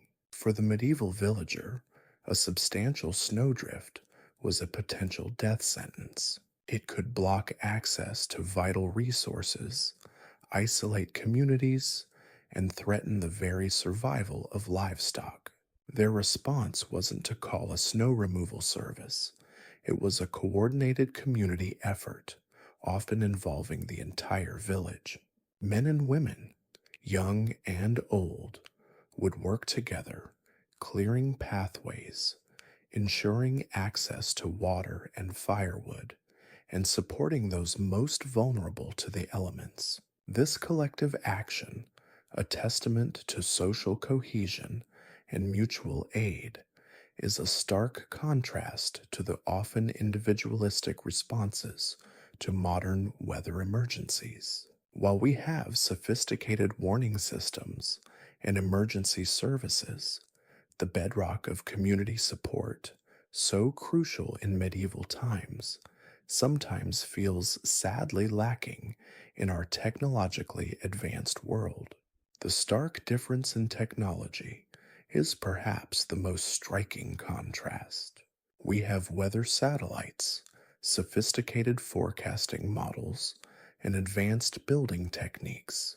They had observation, generations of accumulated knowledge passed down through oral tradition, a deep understanding of local weather patterns, gleaned from subtle shifts in wind, animal behavior, and the frost on the ground. This wasn't science as we know it. It was an intimate and deeply ingrained knowledge of their environment. This intimate connection, though vastly different from our reliance on technology, highlights a critical lesson. Knowledge and understanding are powerful tools for survival, regardless of technological advancement. Our dependence on sophisticated technology can lull us into a false sense of security, obscuring our awareness of the subtle signs of impending danger. The medieval villager, facing the immediate threat of winter's wrath, possessed a honed awareness, constantly vigilant, keenly attuned to the nuances of their environment. The ingenuity displayed in resource management is equally remarkable. Modern society often takes the abundance of readily available resources for granted. For the medieval villager, raw resources were precious and often scarce. Every scrap of wood, every animal hide, every edible plant was carefully utilized. Waste was a concept almost alien.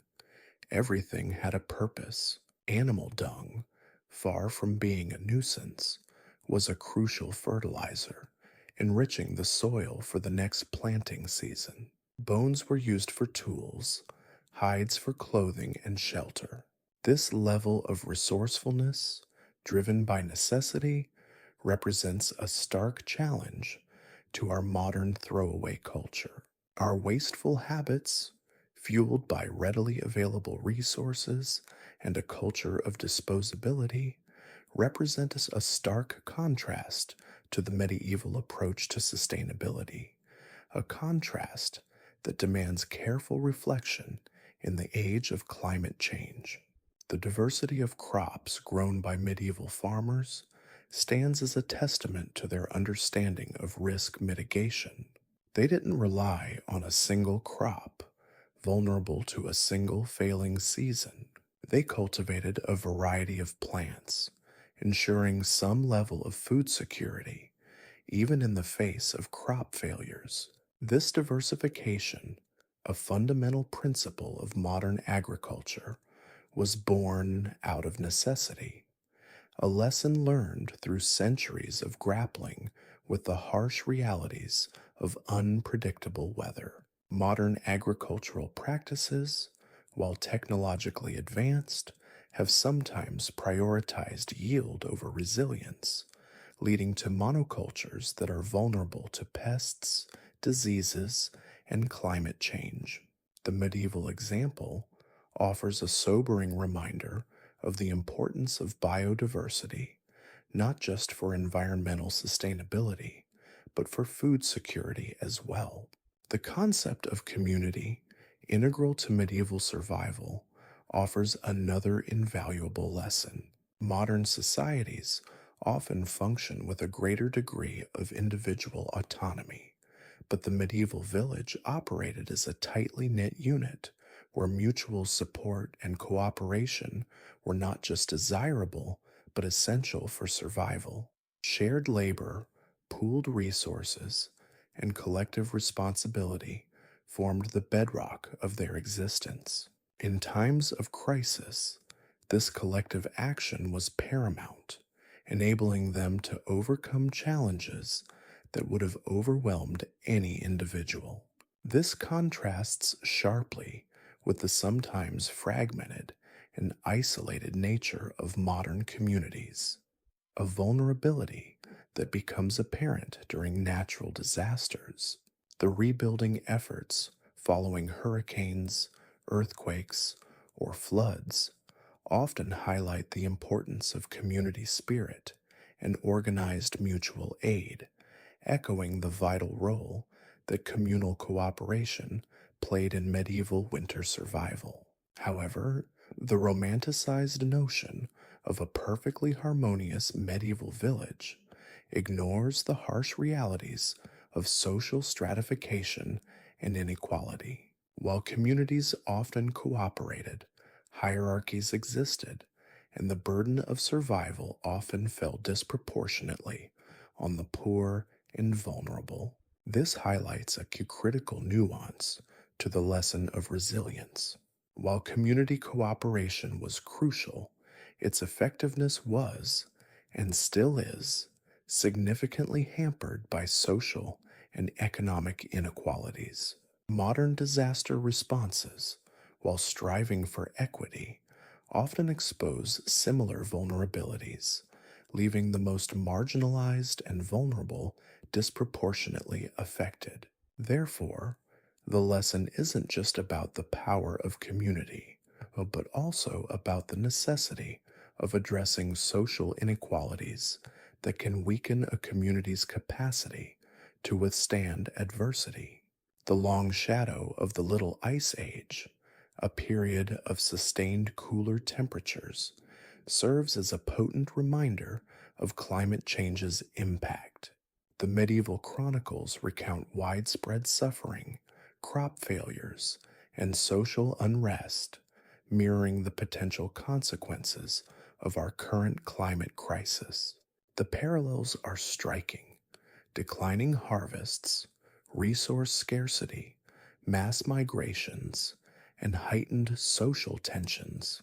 While our technological capacity to mitigate climate change is infinitely greater than that of medieval societies, the underlying vulnerabilities remain.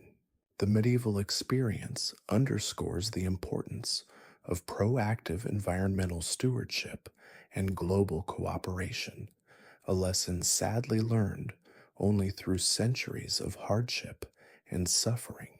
In conclusion, while the medieval winters were a period of immense hardship, they also offer a wealth of insights into the remarkable resilience of the human spirit. Their resourcefulness, their community spirit, and their deep understanding of their environment provide invaluable lessons for our modern world. The contrast between medieval ingenuity and our technological solutions highlights both the effectiveness of simple, community driven solutions and the potential dangers of over reliance on technology. Their story is a reminder that true resilience lies not just in technological advancement, but in a holistic understanding of our environment, strong community bonds, and a deep awareness of our interconnectedness with nature. The lessons learned from the hardships of medieval winters serve as a potent call to action in the face of our own environmental challenges. Their survival wasn't just about beating the cold, it was about fostering a relationship with nature and each other, a lesson as relevant today as it was centuries ago. The echoes of their survival, whispered across the centuries, should resonate loudly in our modern ears. The biting wind that howled across the medieval landscape, a relentless adversary against which villagers fought a daily battle, serves as a stark reminder of the fragility of human existence. Yet, from the ashes of those harsh winters, a remarkable legacy emerges, a testament to human resilience, ingenuity, and the enduring power of the human spirit. To simply say they survived is a gross understatement. They thrived in a manner that challenges our modern assumptions about comfort and survival. Their lives were not merely a struggle against the elements, but a complex dance between nature's capriciousness and human determination. We've explored the desperate measures taken to secure warmth, huddling with livestock, the constant battle against frostbite, the ingenuity involved in scavenging for fuel and food. But beyond the physical hardships, there existed a deeper resilience, a profound understanding of interdependence, and a resourcefulness that is both awe-inspiring and humbling. The medieval village wasn't a picturesque idyll, a romanticized vision of quaint cottages and cheerful peasantry. It was a crucible of hardship, where death was a constant companion, and survival demanded a unique blend of skill, community, and a stubborn refusal to yield.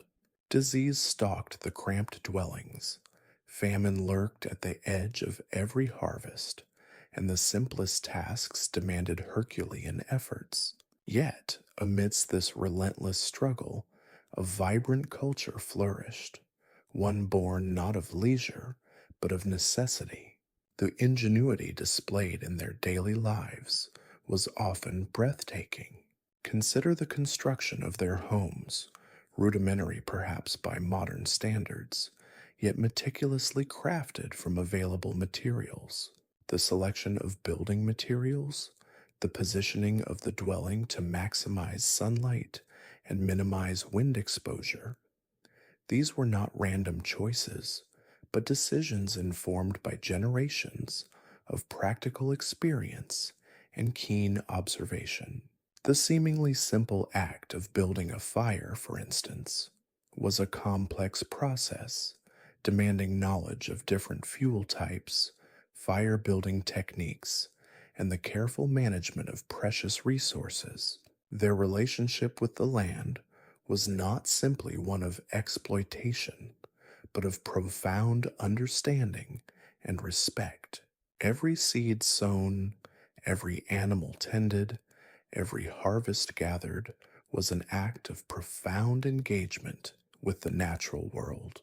Their understanding of plant life, their deep knowledge of animal husbandry, their acute awareness of seasonal changes, these weren't academic pursuits, but matters of life and death. They were intimately connected to the rhythms of nature, their lives dictated by the changing seasons, the unpredictable weather, and the delicate balance of their ecosystem. This intricate relationship with their environment extended to a remarkable level of resource management. Nothing was wasted. Bones became tools, hides became clothing and shelter, dung became fertilizer, and even the most seemingly insignificant scraps held a practical purpose. Their economy was one of frugality and careful stewardship, a far cry from our modern culture of disposability and excess. This isn't just a historical curiosity. It's a potent reminder of the fragility of our own resource base and the urgent need for sustainable practices. The social fabric of the medieval village, though often hierarchical and unequal, was also characterized by remarkable levels of cooperation and mutual support. The shared responsibility for clearing pathways after a blizzard, the pooling of resources during times of famine, the collective effort in building and repairing homes and communal structures, these acts highlight a deeply ingrained sense of community. Neighbor helped neighbor, not out of altruism alone, but out of a shared understanding of their interdependence. This collective approach to problem solving contrasts sharply with the often individualistic tendencies of modern society. However, it is crucial to avoid romanticizing their existence. The idyllic image of a harmonious community masks the stark realities of inequality and social stratification. The burdens of hardship were not evenly distributed. The poor and vulnerable bore the brunt of the harsh winters, their struggles often overlooked in the narratives of survival. The vulnerability of the marginalized within the seemingly cohesive community serves as a sobering reminder that resilience isn't solely a matter of community strength, but also a matter of social justice. The inequalities that existed within medieval society sadly continue to echo in our own time.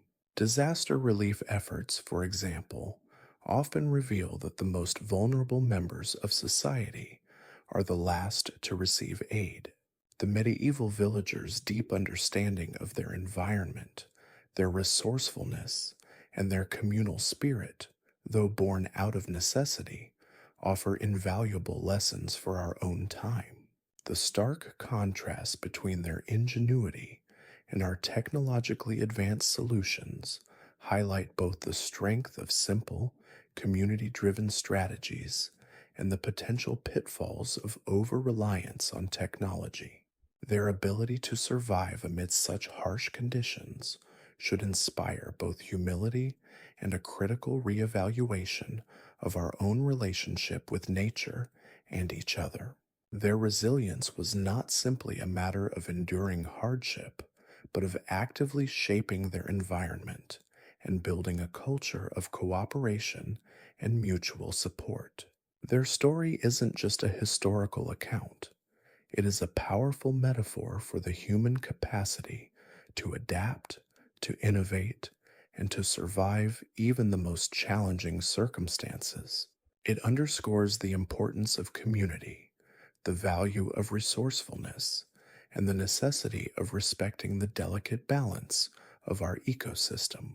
The echoes of their struggles resonate in our modern world, reminding us of the importance of environmental stewardship, social justice, and the enduring power of the human spirit.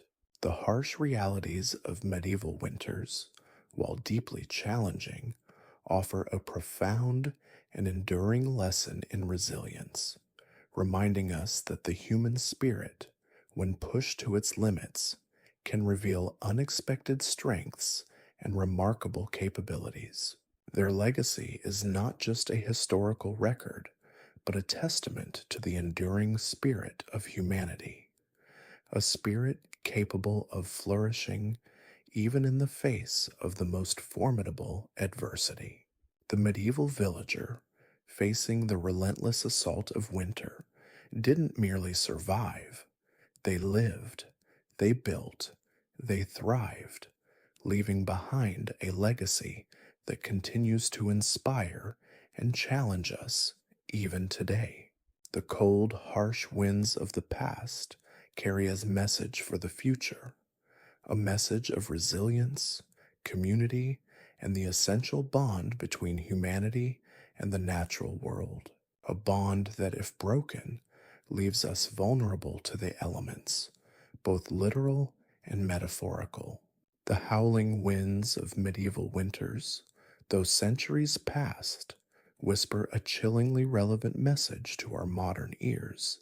While we luxuriate in centrally heated homes and readily available food, the stark realities of medieval survival offer a potent antidote to complacency, a stark reminder of our own vulnerability. The lessons gleaned from the frozen landscapes of the past resonate deeply in the face of contemporary challenges, particularly the looming specter of climate change and the ever increasing scarcity of resources. Consider the medieval villagers' intimate understanding of their environment. Their survival wasn't simply a matter of luck, it was a direct consequence of their deep knowledge of the land, its rhythms, and its limitations. They understood the subtle shifts in weather patterns, the delicate balance of their ecosystem, and the crucial interplay between human action and natural consequence. This wasn't abstract knowledge, it was the difference between life and death. Their lives were intrinsically linked to the success of their harvests, the health of their livestock, and the availability of fuel. A bad winter could mean starvation, and a failed harvest could mean widespread death. They didn't have the luxury of ignoring the natural world. They were utterly dependent upon it. This intimate relationship with their environment fostered a remarkable level of resource management. Waste was a concept largely alien to their existence. Every scrap of material, every bone, every hide found a purpose. Nothing was discarded lightly. Everything held potential value. This wasn't merely frugality. It was a survival strategy honed over generations. Their economy wasn't driven by consumerism or excess. It was built on a foundation of necessity, ingenuity, and careful stewardship. This stands in stark contrast to our modern disposable society, where consumerism reigns supreme and resource depletion is often treated as an afterthought. The increasing awareness of climate change and resource scarcity forces us to confront the unsustainable nature of our current practices. The medieval villagers, facing limited resources and unpredictable weather patterns, didn't have the luxury of excess. They were forced to live within the limits of their environment, a lesson we would do well to heed. Their example challenges our culture of disposability, urging us to reconsider our consumption habits and to adopt more sustainable practices. The ecological footprint of modern society is far larger than that of the medieval villager, and the consequences are becoming increasingly apparent. Furthermore, the social structures of the medieval village, while unequal and often unjust, offer valuable insights into community resilience. The shared burdens of winter, the collective efforts to secure resources, and the mutual support systems that developed in response to hardship demonstrate the importance of social cohesion in times of crisis. Neighbor helped neighbor not out of abstract altruism, but out of a deep understanding of their shared vulnerability. This sense of collective responsibility, while often overshadowed by the hierarchical structures of medieval society, offers a compelling example of community based resilience, something sorely needed in our increasingly individualistic world. Modern disaster relief efforts often highlight the failures of our systems to protect the most vulnerable members of society. The inequalities experienced by the poorest and most marginalized members of medieval society mirror similar disparities in our own time. Climate change, economic instability, and natural disasters disproportionately impact those already lacking resources and access to essential services. The lessons of the past underscore the importance of equitable resource allocation and the urgent need for social justice, not only as a moral imperative, but also as a critical element of resilience in the face of environmental and social upheaval. The medieval villagers' innovation wasn't driven by technological advancement, but by necessity. Their solutions to the challenges of winter were often remarkably simple, yet deeply effective. They didn't have sophisticated heating systems or advanced farming techniques, but they possessed a deep understanding of natural processes and a remarkable capacity for adaptation. This highlights the potential of community driven solutions and the surprising effectiveness of low tech innovations. It is not only a testament to human resilience, but a challenge to our over reliance on technology and our tendency to neglect simpler, more sustainable solutions. The contrast between their ingenuity and our dependence on complex systems should inspire a sense of both humility and renewed focus on community based solutions and localized resource management.